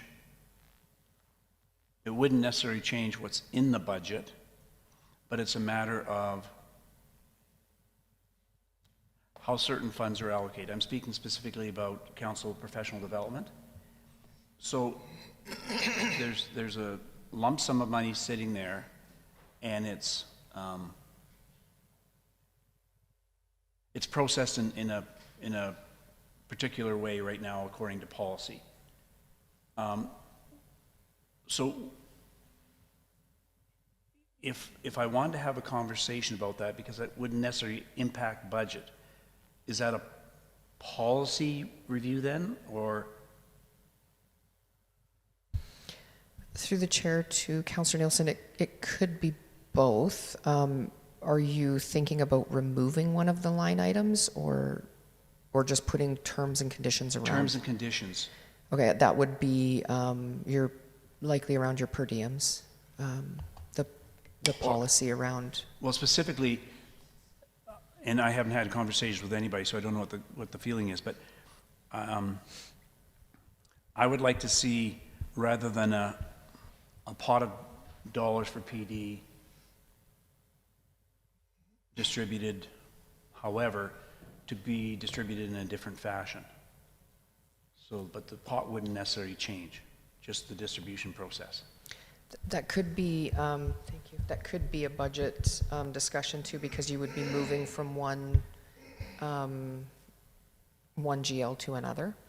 So we currently have, so if you're looking at the planning and development, we have corporate training. Sorry, I'm talking about just council. Yeah. Oh, okay, sorry. Yeah, so you have a corporate section. Yep. And then you each have individual training and development budgets as well. And within each of your GLs, you have it broken out between corporate training and personal training. So there's 3,000 in each.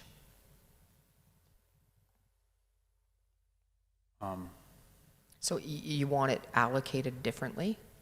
Possibly. Okay. I think we would become much more selective perhaps in the PD that we engaged in if we had a finite budget, that we knew that if Councillor Averty didn't spend hers, that it could be assigned to other councillors to increase theirs. So it's more of a philosophical discussion as opposed to which budget line possibly it comes from.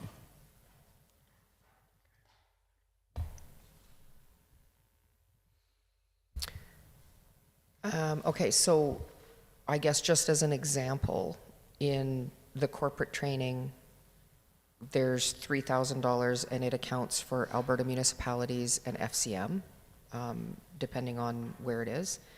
And then within your council travel is considered the rest of your P&D budget is another $3,000. So You also have the per diems that you claim are part of your per diems, which is a different line item. So Right. if you want to include all of it, we would probably have to take pieces from each one. And then what we do internally is I say, I want to attend these 5 events, and here's how much everything's going to cost. And so I make sure that in travel, the hotel is covered and the mileage is covered. In my training and development, the cost of the conference or the training piece is covered, and my hotel is covered. So we actually break out every piece, and we get the team to put in what exactly they plan to attend, and we put costs in. So you would have to break those out differently between the corporate training, the travel, and the per diems that you would claim for that. So once the budget is approved by council, if the amount of money allocated to council for professional development and/or travel and/or all those categories you identified were to change, but the dollar value doesn't change, just the distribution criteria changes, is that just an internal adjustment then in budget? It is, but it would be captured in your policy if you wanted to put parameters around what each one is spent for. Okay, I'll stand down. I'll have a conversation with Sue separately from this. Thank you. I think something else that'll help with that is regular updates on where each member of council is Yep. In terms of their spending. Agree. Okay. Okay.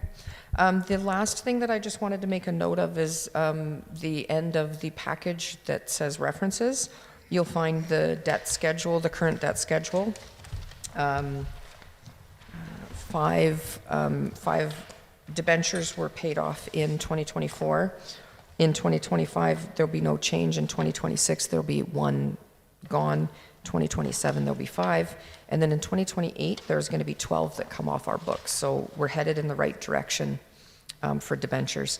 And then the first couple of pages, of course, are around the reserves so that you can see the balances of the reserves. And can we pull up the spreadsheet to see where we're at with all the changes? Before you go there, sorry, it's showing the payments coming off, but do we know the debt, the total debt? It's at the bottom line. Total payment per each year. Oh, you mean how much we borrowed? We can get that information. Okay. We've just got our payments in there. Yeah. Do you want just the total or for each line? Just the total for each year. Okay. I don't need to know how much is left on each debenture, just the total debt for the city. Go ahead. Would it be, what kind of work would it be, Sue, through the chair to administration, what kind of work would it be, Sue, to backdate a couple of years? So from the time this council started, showing how we have progressed over the last number of years in reducing debt. And I know that that's something that has come up every year through each of the councils that I've sat on. It would hopefully reflect to the community that we're making good strides in reducing debt load. That should be easy because we report it to council every year. So how far back do you want to go? Like just to this last term? Sure, since this Okay. particular council started. So we could have that spreadsheet ready when we'll send it to you ahead of time, but for budget approval, we'll make sure that all of that is in there so that you know how much debt's been paid. I'll be needier. I'll go to 217, please. Okay. Thanks.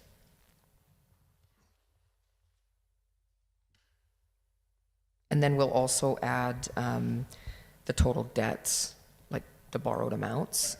We'll have all of that on there, but we can. Perfect. Yeah, it's definitely a good news story. Okay, if there's no other questions, we can look at the spreadsheet again. And just a reminder, we did hand out, the team had gone through knowing that this was going to be a pretty tough budget deliberations for council, and looked at potential levels of service that you might want to consider. So we did hand that 2-pager out yesterday, and those items are on there, obviously, and open for debate as as well as any other levels of service that council would like to discuss. So it looks like with everything that's included and approved through the straw poll, we're looking at a 10.49% tax increase.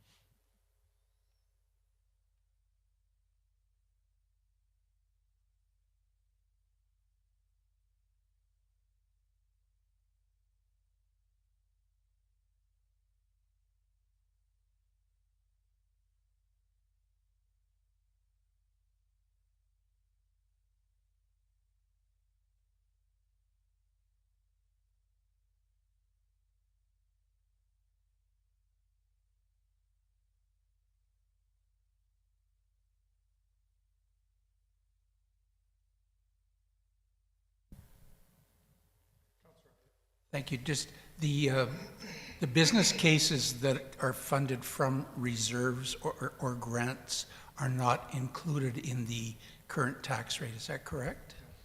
Correct. So you'll see those on the right-hand side of the sheet where it says no tax impact. Those should be captured there.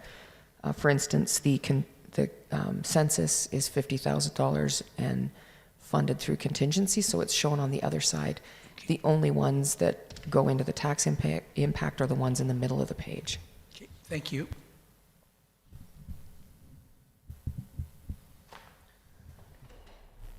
So I would,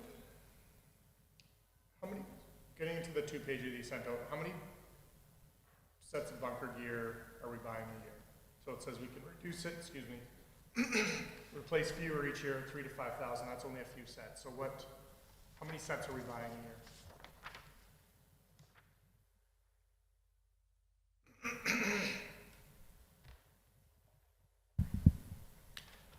Through the chair, to the chair. Currently, we're buying 3, so this would be cut it back to 2. Okay. I would propose that we cut it back to 2.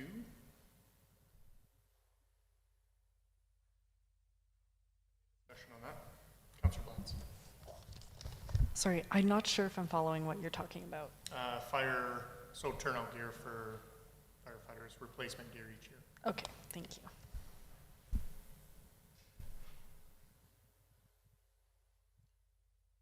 Your name? Okay. Would you have an idea of how many people are at the Malik Center between 8 and 9 p.m.?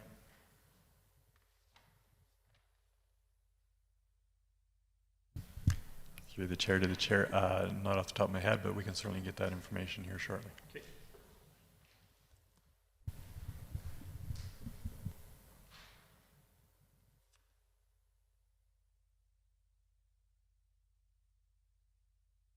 Yep, go ahead.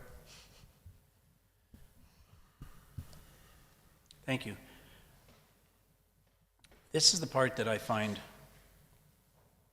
and I'm sure everybody does, extremely frustrating. And we have a number of business cases put before us. They all have tremendous merit and value for our community. We know we can't do them all. We see a large tax increase. And so we start picking away at $5,000 and $10,000 at a time. And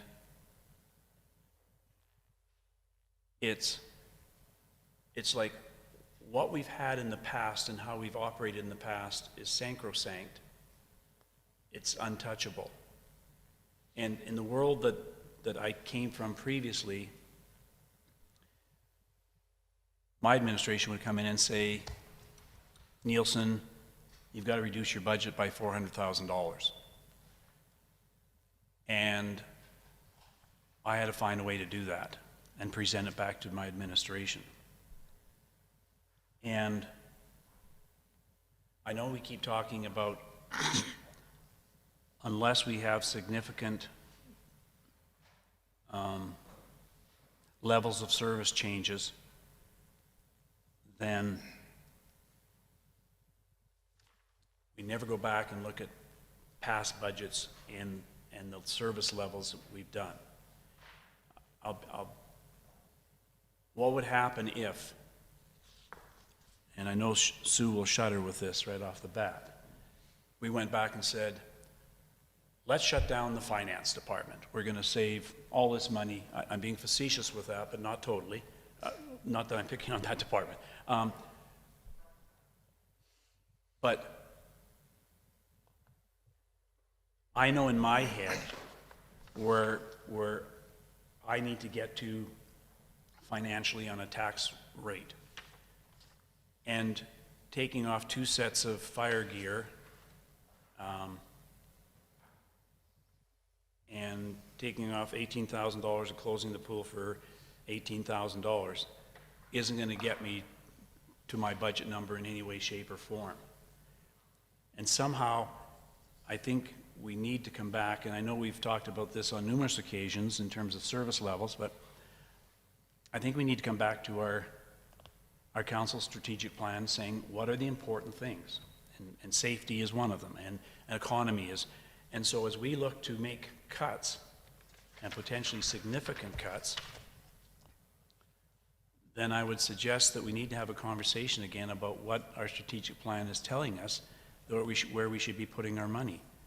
And we've gone through and added a number of positions here today. All very worthwhile, all very necessary, but in my mind, all very outside the realm of a tax rate that we're looking at. I think we have to look at big dollar items.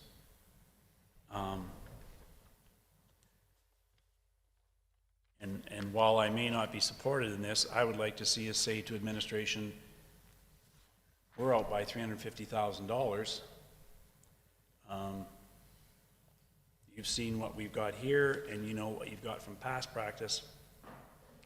What are your recommendations, administration, coming forward to deal with a $350,000 decrease in revenue support? So I put that out there. I may have an answer. Great. Just because this has been presented to council previously, one of our first suggestions would be to not fund transit because it was previously a level of service that was cut. And that's $210,000. And sorry, the other one was the anti-racism, equity, and inclusion, just because as a municipality, as the administration, our number one focus right now is the long-range planner as far as positions go. And so that's another $150,000. So that takes you to $360,000. Now, if I flip the switch on you and say, you can't touch this budget sheet. Now find $350, but don't touch anything that we said is important here. Yep. I would say look at snow level of service. We have a Cadillac snow removal service. I know some people don't believe that, but I've been in other communities. Not what social media tells me. Oh, I know. I know, but they need to travel to other communities. I think that is an area that could be looked at for sure, and we've had that discussion before. I also think that looking at moving the needle on how much we collect over at recreation is an important piece, because we're talking, especially over at the arenas, we're talking about organized sports where the parents primarily have money, and you could look at subsidization for residents who don't, to not exclude everyone from sports. But there's a few other areas that we've identified in the past when we're reviewing fees and charges and levels of service that we would bring up and and offer up to council for consideration. So, Sue, may I? So through the snow removal, the levels are, pardon me. And I didn't drink the water.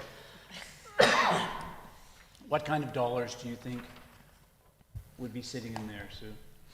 So if you look on the back side of that sheet for municipal services, if you increase the depth of the snow, again, I know this is low, only $10,000, but you start looking at the different ones for plowing and removal, $57,000 if you change just 5 centimeters on that. So it's going to take a lot more to get to 350 by looking at levels of service this way, because of course we can't completely remove the service. We can just greatly reduce it.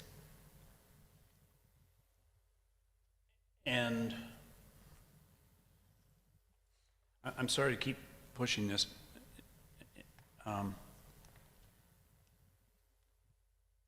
And this isn't the place probably to have the conversations. Well, I know it's not the place to have the conversations, but in relation to your existing staff complement, which I know also impacts levels of service. Mm-hmm. So we're saying that, you know, if we don't move snow, it's going to save $57,000.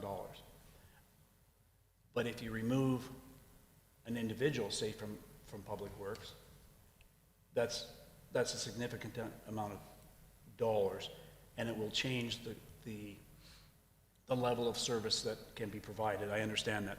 I don't understand how it will change the level of service or the impacts of that. But that starts speaking to the big numbers we're trying to find here. And I don't mean to suggest that maybe we've added things on this list that are ours to take off, but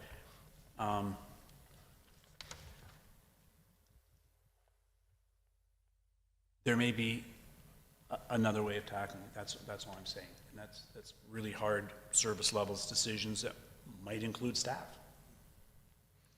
Because I don't see, for me personally, I don't see a 6 or 7 or 8% tax increase going out to the public as we've increased all sorts of other fees and services to our community that's already screaming that they can't afford to pay what we're charging.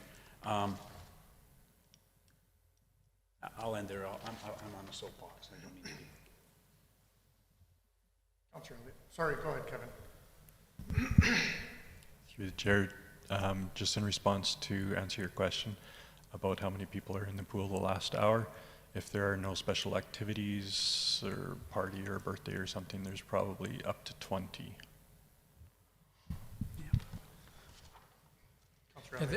There are people, thank you, Mr. Mayor, there are people who early morning swim is part of their regular routine and has been for years. So even if there's just 20 people in there, they've been doing this for quite a while. Mine was for the evening swim, not the early swim. Pardon? My request or the question was for the late swim, like between 8 and 9 p.m. I'm sorry. I got my AM and PM mixed up. With regard to cutting the transit $210,000, I mean, that we're looking after a vulnerable population, and we turned the transit over to the Wetaskiwin Transit Authority or whatever they are called, and I just can't see us not supporting them. They do not have the funds to do that. Plus, those people are all working off the side of their desk. They don't have a designated dispatcher or designated director or anything else. They are all working together, so I would have a real challenge taking that off. And also with recreation fees, it's not always just the rich kids who belong to organized sports. There are a lot of kids who it's a real challenge for their parents to have them in, let's say, hockey. And so I think we have to be careful. We don't want kids not to be able to play because we've made the cost prohibitive. So anyway, thank you.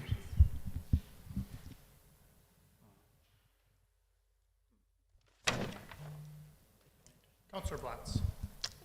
I do think that we should look at the discussion around closing the Manlick 1 hour earlier, because if there's up to 20 people that use it in the evening, but it's a cost savings of $50,000, I think it's worth it to have that conversation.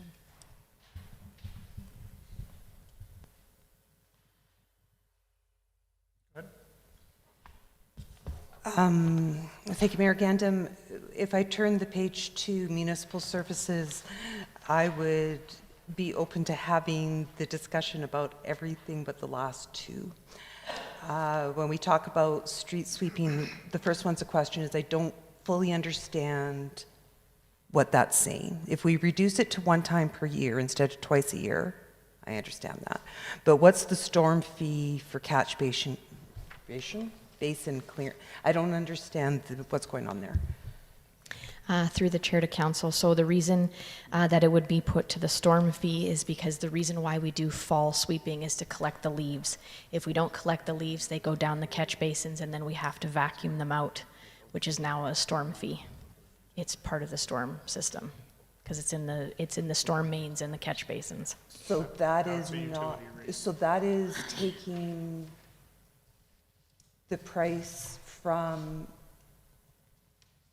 owners only that are taxed, so whether they're business owners or residential, to spreading it out to anybody who pays through utilities billings. Through the chair to council, that's correct. So I would like to propose that one. Okay. Start discussion. Go ahead, Councillor Elliott.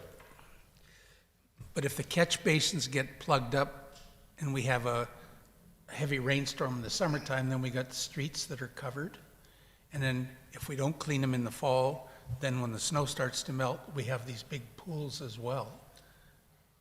What Councillor Aberley is suggesting is that it moves to a storm utility.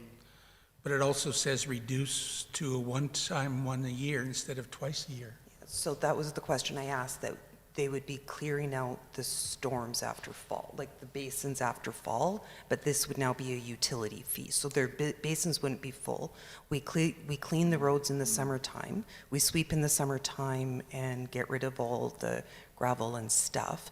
And then the sweep that's happening right now, yeah, the stuff goes into the catch basins, but that's cleaned out and that becomes a user fee. Okay. And with regard to recreation, closing the pool at 8 o'clock at night, we do have some people from other cultures where the ladies have been going into the pool because they don't go in the pool at the same time as men, and we have been offering that program as well in our community. I don't know how many people use it. There's some religious sects, S-E-C-T-S, that the ladies go in the pool by themselves. They do not go in at the same time as the men. Do that? Through the chair, I will find out. I don't recall ever doing that. Yes, we were. Okay, I didn't make that up. we'll see. Wasn't in my other life. If I did, I don't remember.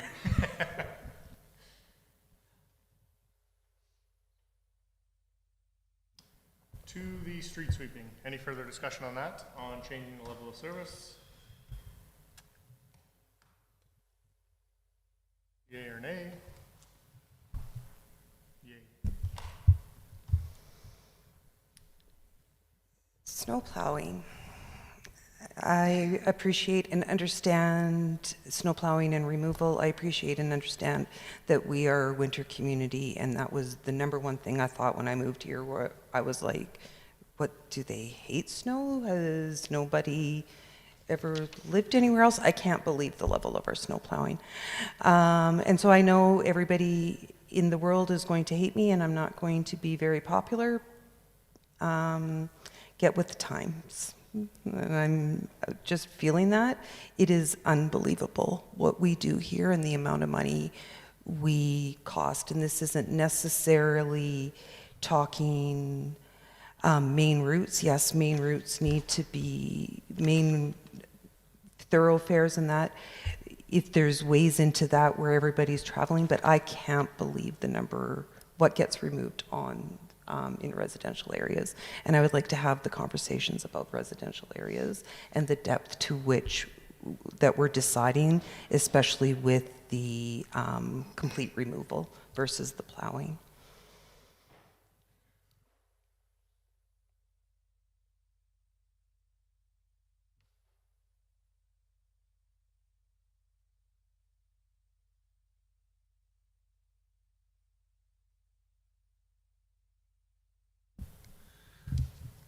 I think if we're going to talk about the saving $10,000, increasing the depth of the snow,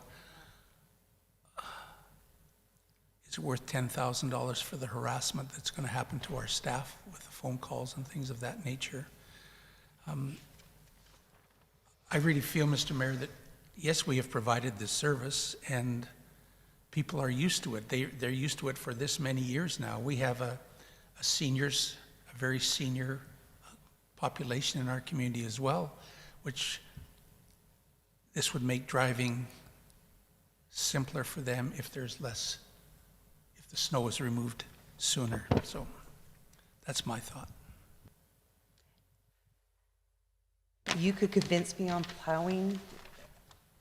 You probably couldn't convince me ever on the removal. So depending on council in general, you could say take that 8,000 to 10,000 off, but I would like to see snow removal starting at 10 centimeters instead of 5, because once it's packed, I appreciate that it could make spring if we have a deep snow and a quick heat in April, we could have the flood of 57 occur again, but I believe our systems have looked up to that. That $57,000 works well into a couple of the community festivals that we would like to see added to this budget, and I believe are important. We can drive on packed snow. Which one are you proposing? I'm proposing that we vote on both, but I can be convinced about plowing. So if the rest of the council is also believing that we plow at 5 centimeters, okay, I won't fight that anymore, but I'd really like to see us reduce or do less snow removal for the 57.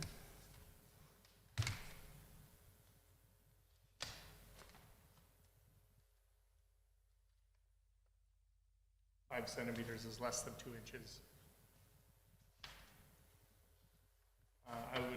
We'll start with snow plowing. Those in favor of changing it from 5 to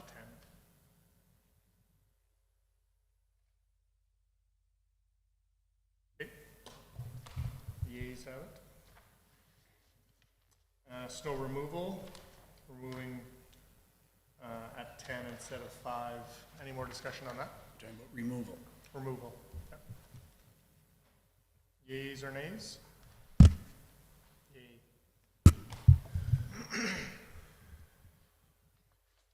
Tree pruning reduced to every 15 to... Sorry. Yep. So we're not removing snow then? We are, but at 10 centimeters instead of 5. But the big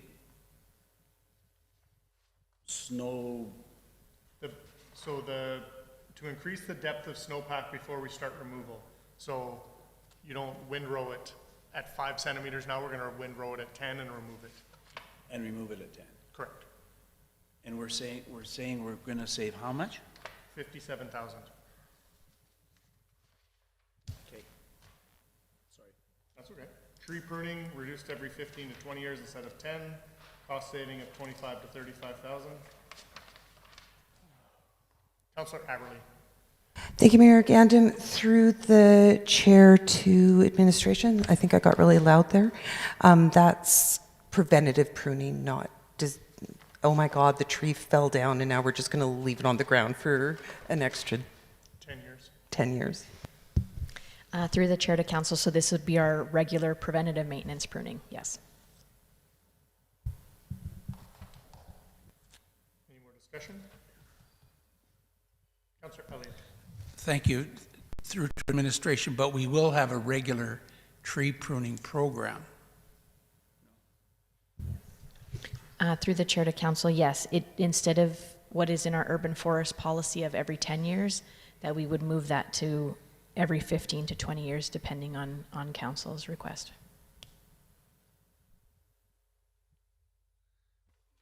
But when we were talking about level of service way back when, we were talking about getting the trees pruned a little more frequently.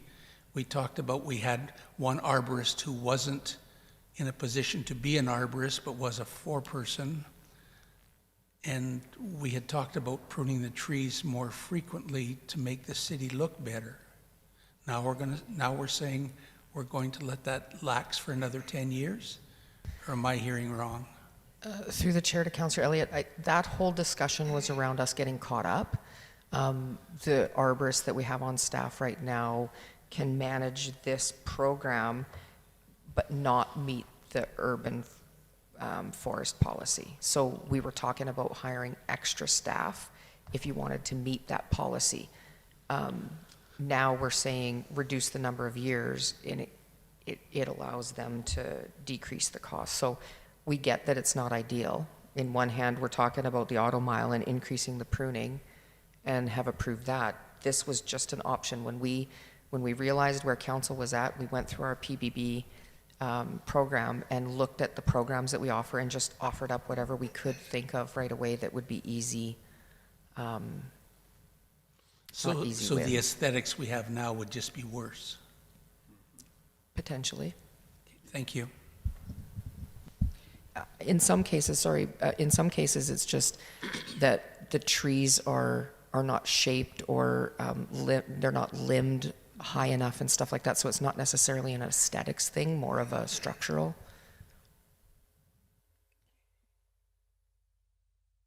Councillor Nielsen. Boy, we've had a lot of conversations about tree canopy and healing parks and so forth related to tree canopy, and then to suggest that the maintenance part of all of that work will be reduced. There's a disconnect for me on that, so I cannot support that.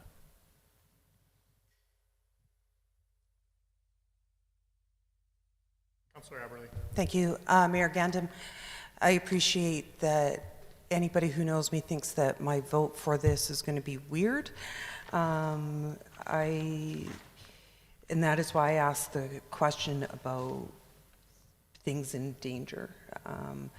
I am not convinced that we need to make trees look perfect. And so if I would like nature, if it's the tree is healthy and the tree is growing as said tree should, and we're trimming it to make it look nice, that's why I asked the question the way I did, and why I would vote in favor of moving that to the every 15 years, 15 to 20 years. Thank you. My concern isn't about trying to make the trees look pretty. My concern is about trying to keep our tree canopy healthy, which includes pruning and removing dead wood and so forth in the process. So, thanks.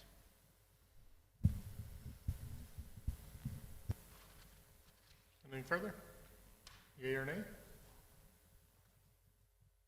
Nay.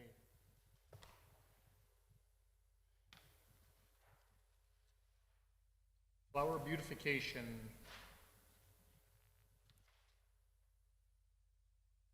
Eliminate or reduce the number of flowers we purchase and or plant. Cost savings of 15,000.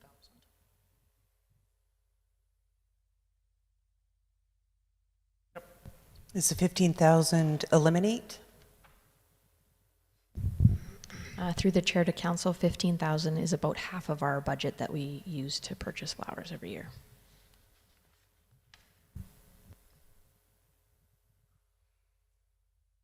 Councillor Elliott. Thank you. Through to administration. So would that do something to the summer students who were working in flower beds and things every year? Would that change their Job descriptions?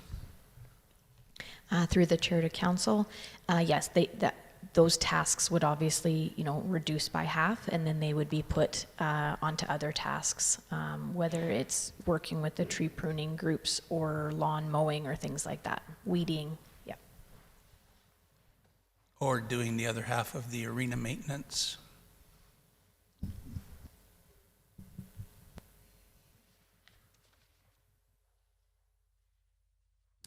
Anything further? Yeah, Kevin. Through the chairs to council, sorry to butt in response to the previous question about the pool, I touched base with our recreation manager, and she informed me that if there have not been any special requests for cultural reasons, so to her knowledge, there is no special activity in the last hour.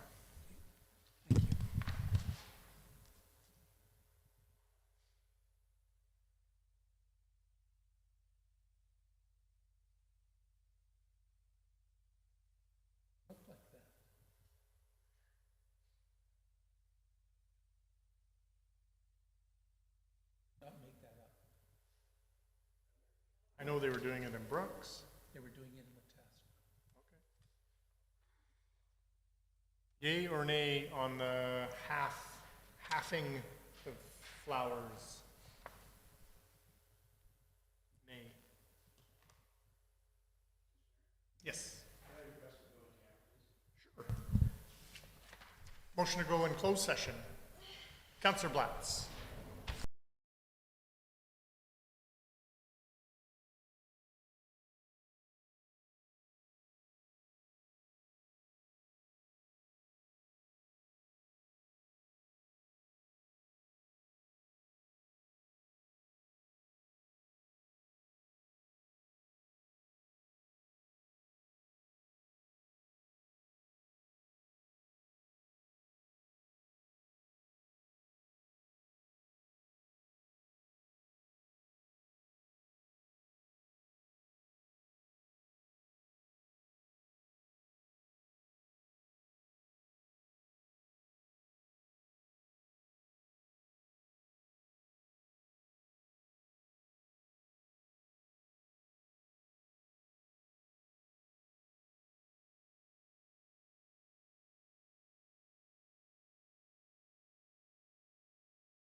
welcome back. Looking for a motion to come out of closed session.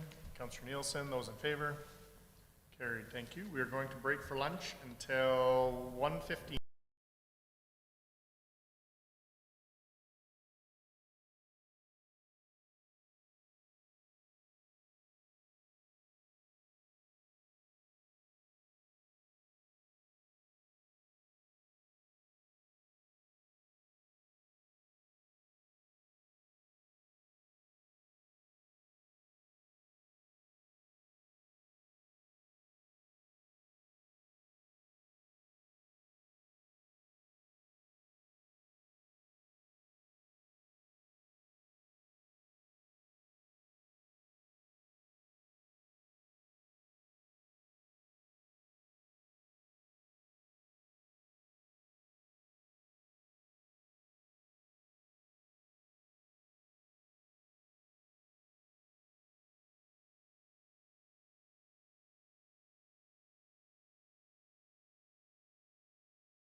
welcome back from lunch.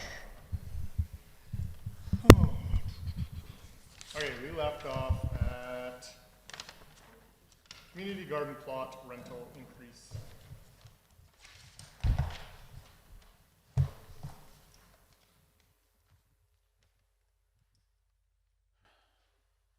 Any discussion? Yay or nay?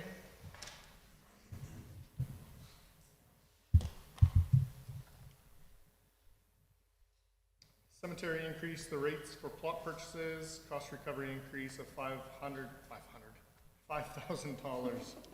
I just fixed our budgeting problem. $5,000. Any discussion? Yay or nay? Cost recovery. Yay has it.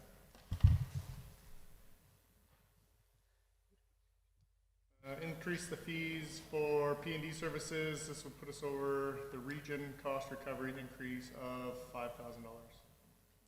B&D? Planning and development. Discussion? Just a minute, I think this.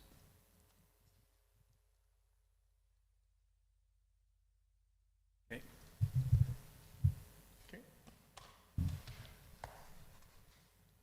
Increase the engineering fees. This may not see an increase in revenue if development is slow. Cost recovery increase of $1,500.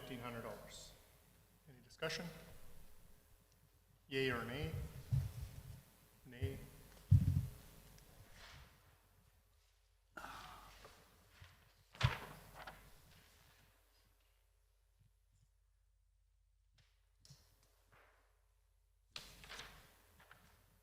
Pull the spreadsheet back up, please.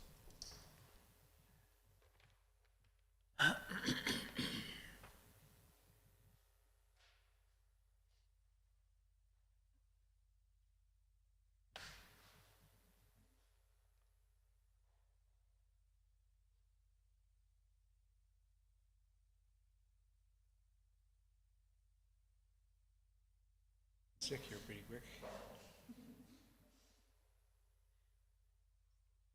Go ahead, Toulouse.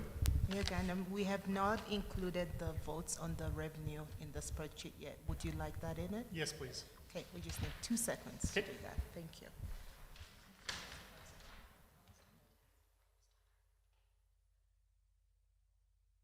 Included the what?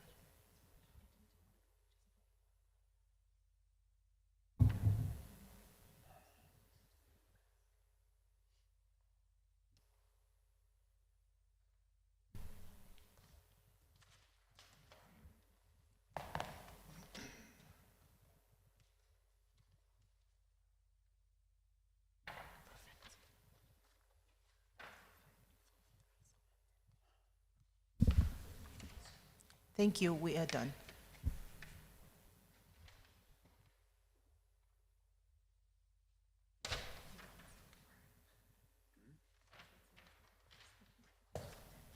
Yeah.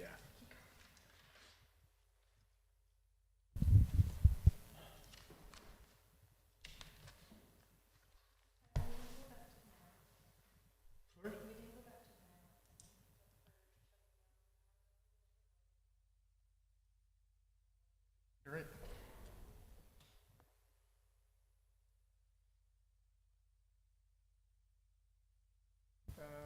We'll go back to the Manlock closing 1 hour earlier, saving 50,000.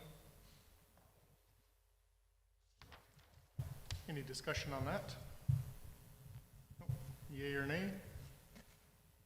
Yays have it.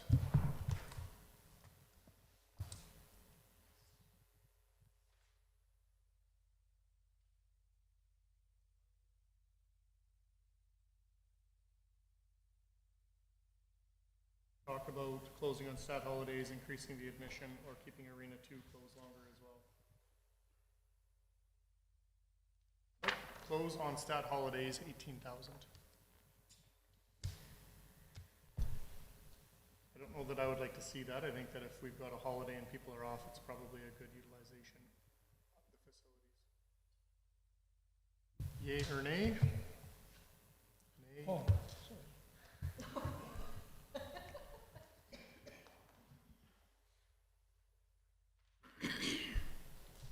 increase admission.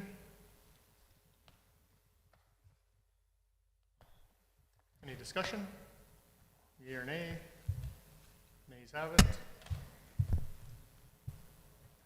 Keep Arena 2 closed for longer, open later in the year and shut down earlier, 5 to 10,000, depending on the length. Any discussion? Yep. Thank you, Mayor Gandam. Is Arena 2 utilized well at the beginning, like on either end of that season? So I'm just trying to better understand what the impact would be. Through the chair to council, previous years Arena 2 usually opened up about the second or third week of October, and this year we opened up earlier at the request of council, and it started to be used as soon as the ice was up and available. So some user groups knew that it was coming earlier, so we, but in the past, it's been third week of October that we opened. So with opening it earlier this year, it was being utilized? It wasn't just sitting there with ice in it? Through the chair to council, correct. Thank you.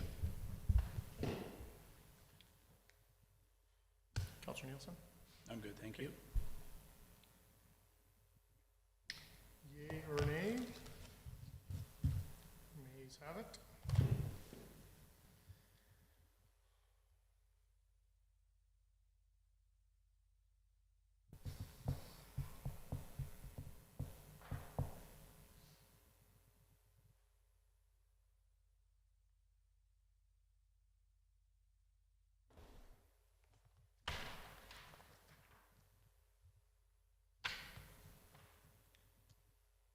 A number of years ago, the city had set up a stabilization reserve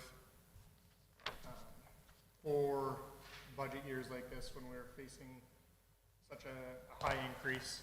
When we start off with a 9% increase from the RCMP contract negotiations, it makes it really difficult to not have such a substantial tax increase. I want to thank the administration for finding a bunch of those efficiencies when we started off at over 10.5% with just that, to be able to maintain the levels of service minus what we've proposed today, to keep that 10%. So I would propose that we use 3% out of the stabilization, which would be about $542,000. I'll let finance people do a better job of math. So $542,000 out of stabilization to bring the current tax increase down from 10% to 7%. And I'll open it up for discussion. Go ahead. Before we dip into the stabilization, I'd like to put another item on the floor again, and it was originated through council. I'd like to see us drop the anti-racism, equity, and inclusion for $172,453. I don't think adding another position at this time is, I don't think it's appropriate. I think we've seen in the things we voted on today, the Heritage Festival, which talks about inclusion and anti-racism. I think Welcome Week, while not directly addressing that, does so indirectly. We've seen a new group in our community, the Alberta Minorities Community Association, starting up, and whose focus is in dealing with inclusion and anti-racism. And the Safety and Community Well-Being Committee is working on that as well. And I think we've got lots of things happening. That doesn't mean that because I am bringing this forward again, that I don't think it's an important position. I just think that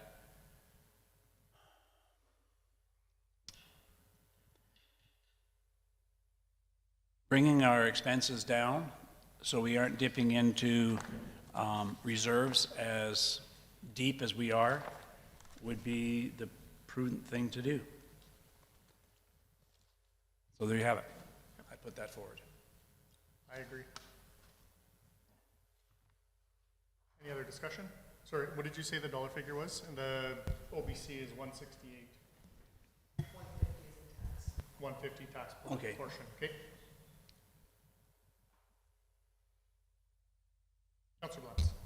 Thank you. I still stand by all the reasons why I stood for the AREI position. I think that every year we go through the same thing with budget, and if we keep pushing off positions that are important to us, then we're just never going to get there, because at 0 point will we actually ever probably see a 0% tax increase again. And so I just don't want to sit here and make decisions based off of this might not be the year for it, because I think that with the EDI task force, when it got cut, that was one of those things that we kept talking about potentially bringing back later, and it just kept getting kicked down the road. And I feel like unless we have something that's dedicated to AREI, we are going to constantly miss the mark. And while I can appreciate that there's events that are going on that speak to this, I don't want it to just be an event. I want it to be something meaningful that brings change in policy and drives what we do. So I still stand by the reasons why I voted for it to begin with. Thank you. Councillor Aberle. Thank you, Mayor Gandam. And I will, again, nothing that I said this morning changes. An EDI position is not the same as a multicultural events and united events. This is looking at the ability for us as a municipality as well to look at how we are treating, or how we are treating a multitude of people, there's things coming in the future looking at how accessible are our facilities. That would be something that falls under this category as well. The business case was well laid out for how this could improve our community, and it's more than just things that as great as the festivals are and the outside groups are that are doing this volunteer work, to be able to be seen as a city that is diverse and inclusive and understands what equity truly is going to save this community more money, if that's what we want to come down to, than this $100 and whatever dollars was being put into $100,000 and $1,500 being put into. We need this position in this community, and it is something I continuously hear from multiple groups and multiple walks of life, of how we talk about being inclusive and we talk about being diverse, but we don't actually know how to start doing those things. I feel very strongly about this, so thank you. Councillor Elliott. I'm just wondering how one person can do all those things. I appreciate that, Councillor Elliott, and it's one person that isn't getting all the groups together, but one person whose dedicated task is to start to look at how we do this. That is 40 hours a week, getting the groups together, providing stability, looking at, we wouldn't have to hire an outside person, because this is in future years, an outside person to look at accessibility in a contract for accessibility in our buildings, because we hire somebody with the knowledge to be able to go through our buildings and look at what is accessible, look at the sidewalks. And again, I'm going to go back to that conversation I had at the budget open house, where is there somebody there coordinating, talking with people who require sidewalks? I don't I drive most places, I do not require a sidewalk. The ability to get those groups together, not putting it onto the side of somebody else's desk, but saying, here is a time for the seniors, the people who use Horizons and WDAX and the various groups. What sidewalks do you need? Because I feel often when we okay the sidewalks, we're guessing on our knowledge. Have we had the time to go out and talk to the people who are using them the most? That person would help us connect better with these multiple groups in our community that already exist and help them speak better to council, to administration.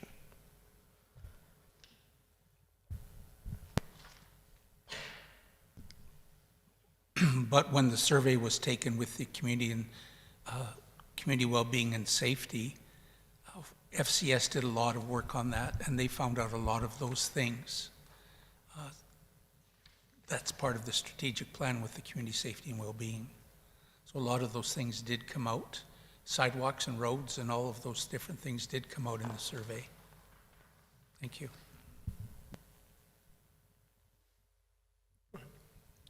Thank you. I wouldn't disagree that events aren't necessarily the answer long-term to the issue of anti-racism, equity, and inclusion. I would suggest, however, the fact that we've got a number of groups working on a number of activities and working together may well be one of the best advertisements our community has, to see these groups of volunteers wanting to create and have discussions about the very things that you're suggesting that this position would also do. And I think that these groups coming together in a volunteer fashion, trying to make our community a better community for all the right reasons we've talked about, is the best starting point in our community, because our community sees the modeling of these groups and can learn tremendous lessons from those modelings. Thank you.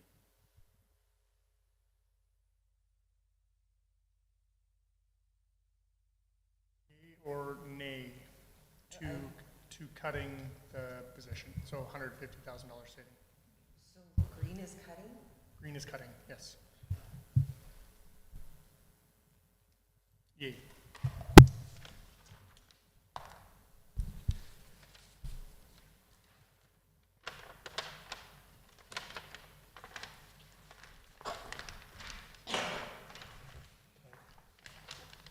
Councillor Butts. Because of that vote, I want to bring back up the Treaty 6 gathering because I'm changing my vote on it.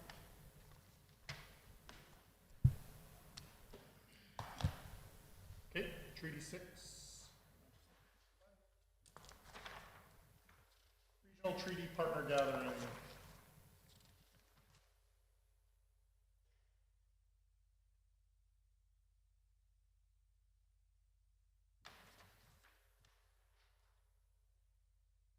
Any discussion? So green would mean that it would be back in. Just before we go there, can we revisit, please, before we call a vote, where the money's coming from? It's listed as tax right now. No, it was stabilization reserve. Oh, okay. And is the amount the same at 60,000? Correct. Or was there some talk of the dollars that were coming from the Leduc partnership tagging along with that? Or separate from? It could be separate from, and then the other one would just go back into the reserve it was pulled from. Because it was temporary for 2 years and it was funded through reserve. And one of the concerns that administration had was what? The ability to pull it off so quickly. When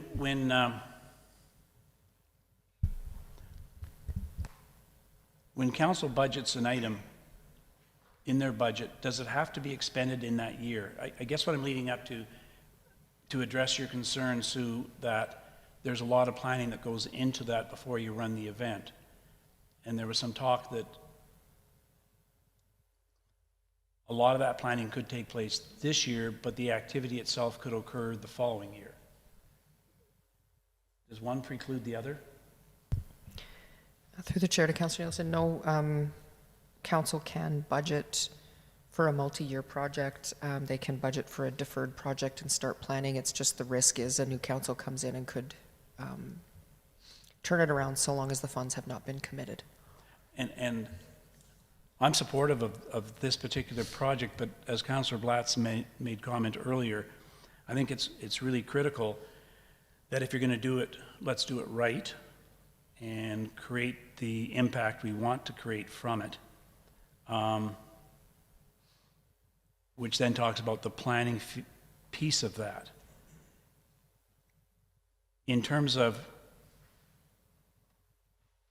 planning this next budget year with an execution of the project the following year done right, how would you foresee that unfolding? Through the chair to Councillor Nielsen, I'm not sure what you're asking. If we were looking at the planning piece in this upcoming budget year, is that a contracted position, somebody to lead that parade on our behalf to make sure that we had a good event the following year? Or is it someone in city offices that would do that as part of their duties in preparation for the event? No, we would commit the 15,000 to get the person in to do the planning and arranging and get everything together.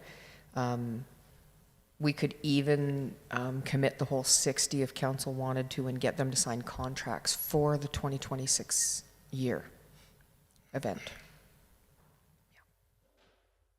Okay, and I ask those questions only in relation to, it's one thing to vote on this, but do we know what we're voting on? So I was just looking for clarity in terms of, are we looking at taking the $60,000 and running an event in September? And how do we do that? And that would be your direction.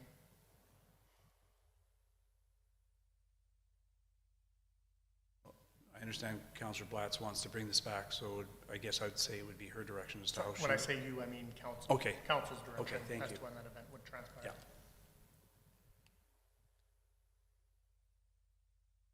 Anything further? Do you want to speak to it in terms of when you want the event to occur? What dollar figures are we allocating? Is it multi-year? It wouldn't be multi-year just because of the fact that, No, like is it, are we starting it next year and having the event in 26? no, I want to see it happen in 2025. Probably September, like Councillor Aberley was talking about, just so that then it lands. That way it lands on a significant day, and it's not just kind of chosen. So which year are you talking about? 2025.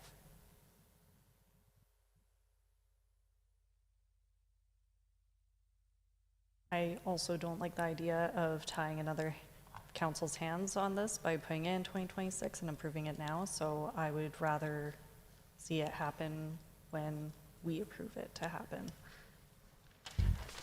I was wrong completely. It was September 25th. So it was in between the 2 days, I thought. Apologize. September 25th is Bobtail Day, which is Oh, the okay. day that Chief Bobtail signed Treaty 6.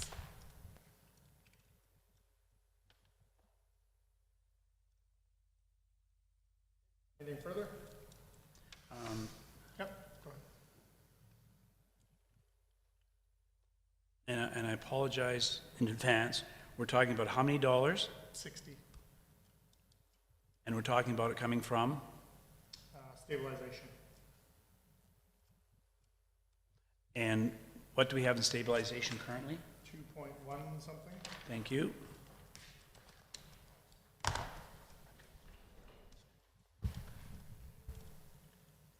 Just Could I ask a question of administration? So Sue, if this were approved,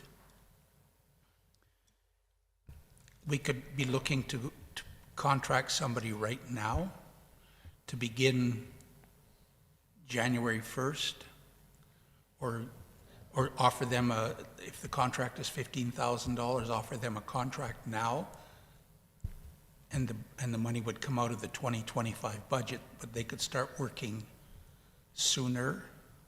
All I'm saying is if it's going to take a lot of planning, then we may wish to have that individual start sooner rather than in March or April if we're planning on September.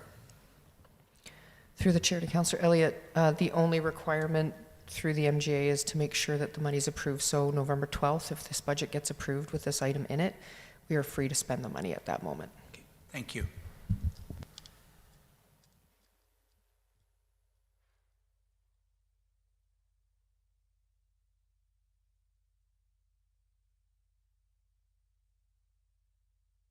Anything further? Yea or nay? Yeas have it.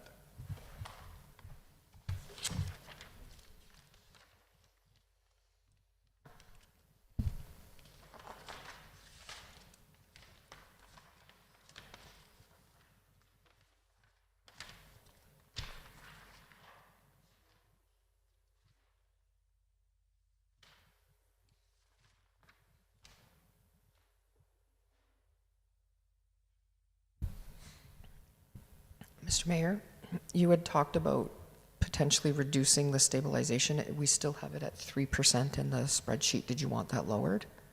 I don't, Okay, but we haven't voted on it yet. okay. Can we get the spreadsheet up again?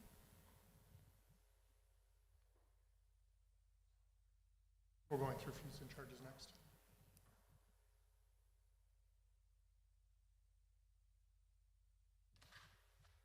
Go ahead.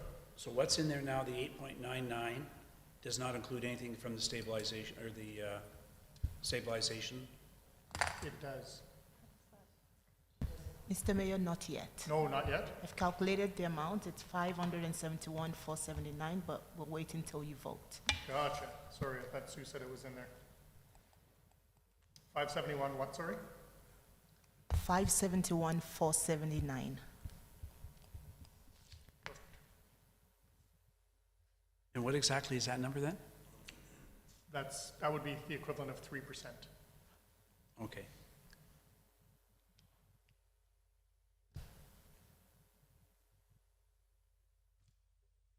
I'm sorry, can you remind me from last year, we had a proposed budget increase of 5.45?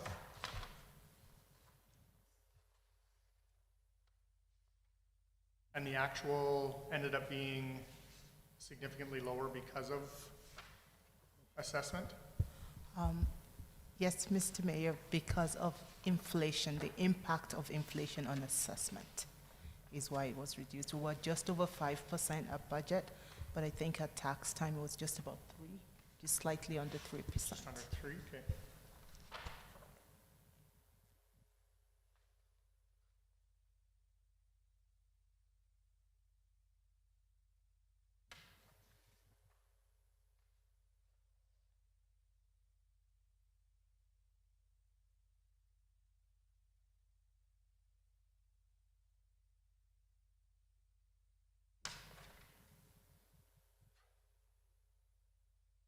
All right, I'll go back to the stabilization, 3% at 571,479, and open it up for discussion.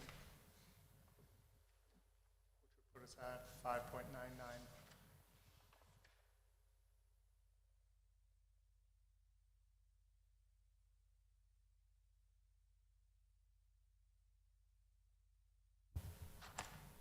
Yea or nay?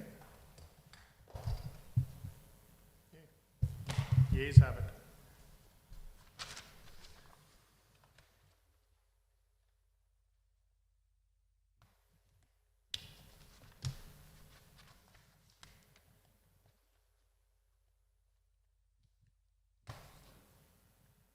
Just for all our many viewers at home, if we see another change in our assessment we could also see a reduction in what this tax increase is as well.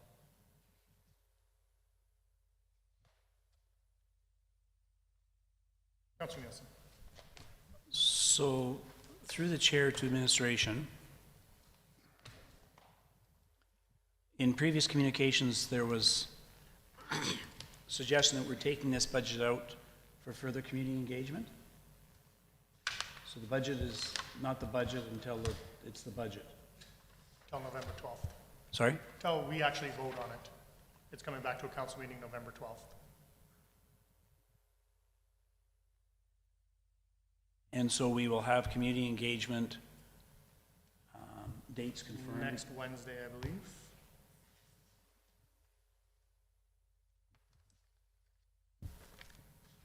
Through the mayor, community engagement is on November 6th. November 6th. It's scheduled for November 6th. Are we still doing our council dinner meeting as well? We can, or we can shorten it and then head to the budget engagement, whatever you want. We can have a discussion, figure out what we're doing.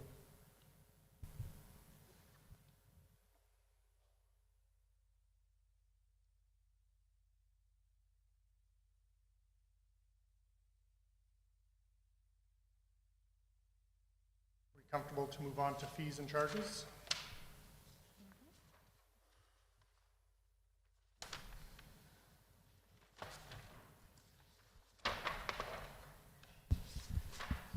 Well, good afternoon, Council. In the agenda package that was provided on Monday for the budget, on page 4 of 27, are the proposed changes to the fees and charges bylaw from 2024 to 2025. I will now go through a summary of the proposed changes to the fees and charges bylaw. In Schedule B, the first set of changes is to fees charged by finance. The NSF/returned item fee is being increased by 2%. Actually, all our fees and finance are increasing by 2% for tax certificate and for the paper bill fee. The impact of this in dollars is provided on page 4, 51 cents to the NSF fee, 88 cents to tax certificate, and 4 cents to the paper bill fee. Schedule C, there's a change in the planning and development and engineering department. This is actually a fee reduction of $1,000. And the reason for this is because we now have an encroachment policy in place that deals with what would have previously been dealt with. Moving on, there's some changes in Schedule E for the Municipal Enforcement Department. You will notice that some of these changes reflect 100%, but these are categories that were not previously in our fees and charges bylaw. There's a change of 27% in municipal services, specifically for the first impoundment. This increase is brought about by the new contract that we have. There's a 2% increase in fees for fire services. There's quite a lot of them, so I will not go through them individually, but across board in fire services, the fee increase is 2%. All recreation fees will also be increased by 2%. Our administration is proposing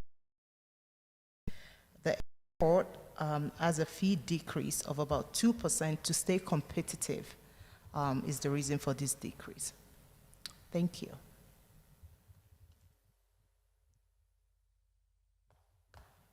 Comments, questions?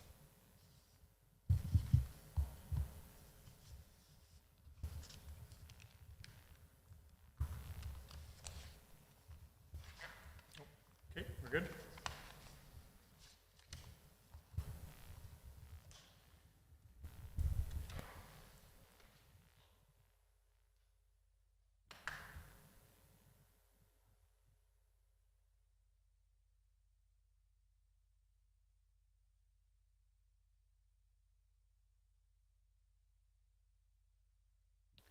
Go ahead. We have to vote on this, right? Yep. Okay, I'll wait till after that. Okay, go ahead. Do you have to make a motion first?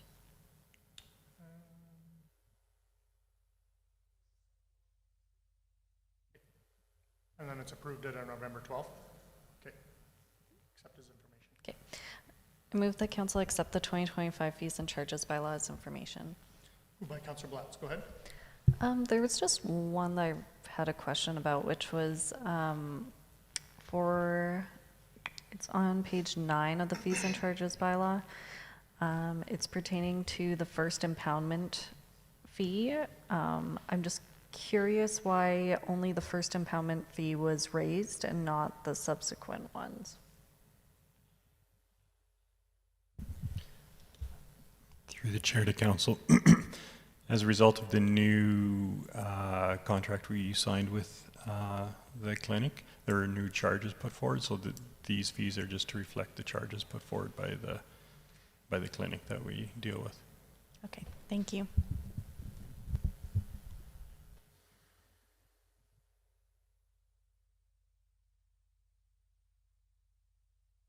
Anything further? Ready to accept as information? Those in favor? Carried. I don't know where we're going from here, so at the risk of being out of order, I don't either, so you're probably not out of order. when we're all finished, said and done with this particular spreadsheet, can we get an updated spreadsheet that shows what was approved, what wasn't approved, and the values, and where each of the funding sources is? Through the chair to Councillor Nielsen, everything that's been discussed over the last 2 days will be incorporated into the final budget document, and that'll be presented on November 12th. Everything will be changed. And you'll get that ahead of time, obviously. Okay. Thank you. Will we have it by November 6th? I just want to make sure that when I'm in the public, I know. This Thursday, I think, is the deadline for council submission for the 12th.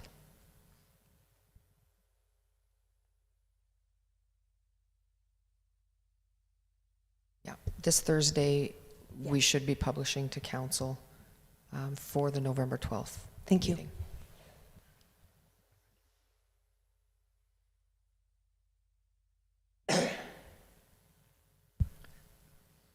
I think you just have to vote on for information. We did.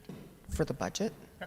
Oh, Okay. you want the budget or the fees and charges? No, the budget one, we still haven't, you haven't voted on that one because you just went through everything. Gotcha.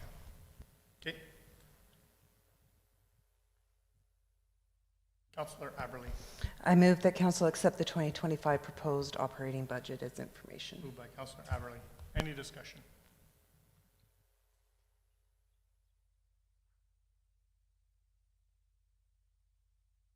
What? That got us started into it. Yeah. But then we tabled it, and we took it from the table. So the motion would still be on the floor? Should be. I'm working myself through it.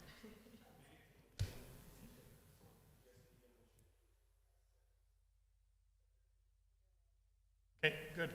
Any further discussion? Go ahead. Thank you, Mr. Mayor. I just wondering where the meeting is on November the 6th? Through the chair to Councillor Elliott, we are, I had asked for it to be moved to the senior center, so I'll double check with the team and see if they were able to get that changed or not. If not, then we had planned to be over at the rec grounds, I think in the arenas, but it just didn't seem as conducive to a good conversation as the senior center, so we're looking to switch it. Okay, We'll thank you. We'll update your calendars as soon as we have it nailed I was just down. meaning for the public, that was all. It'll be advertised. Okay, thank you. Ready for the question? Those in favor? Carried.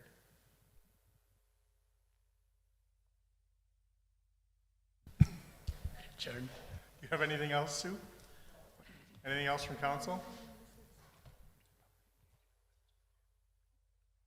Adjourned at 13:54? Thanks, everyone.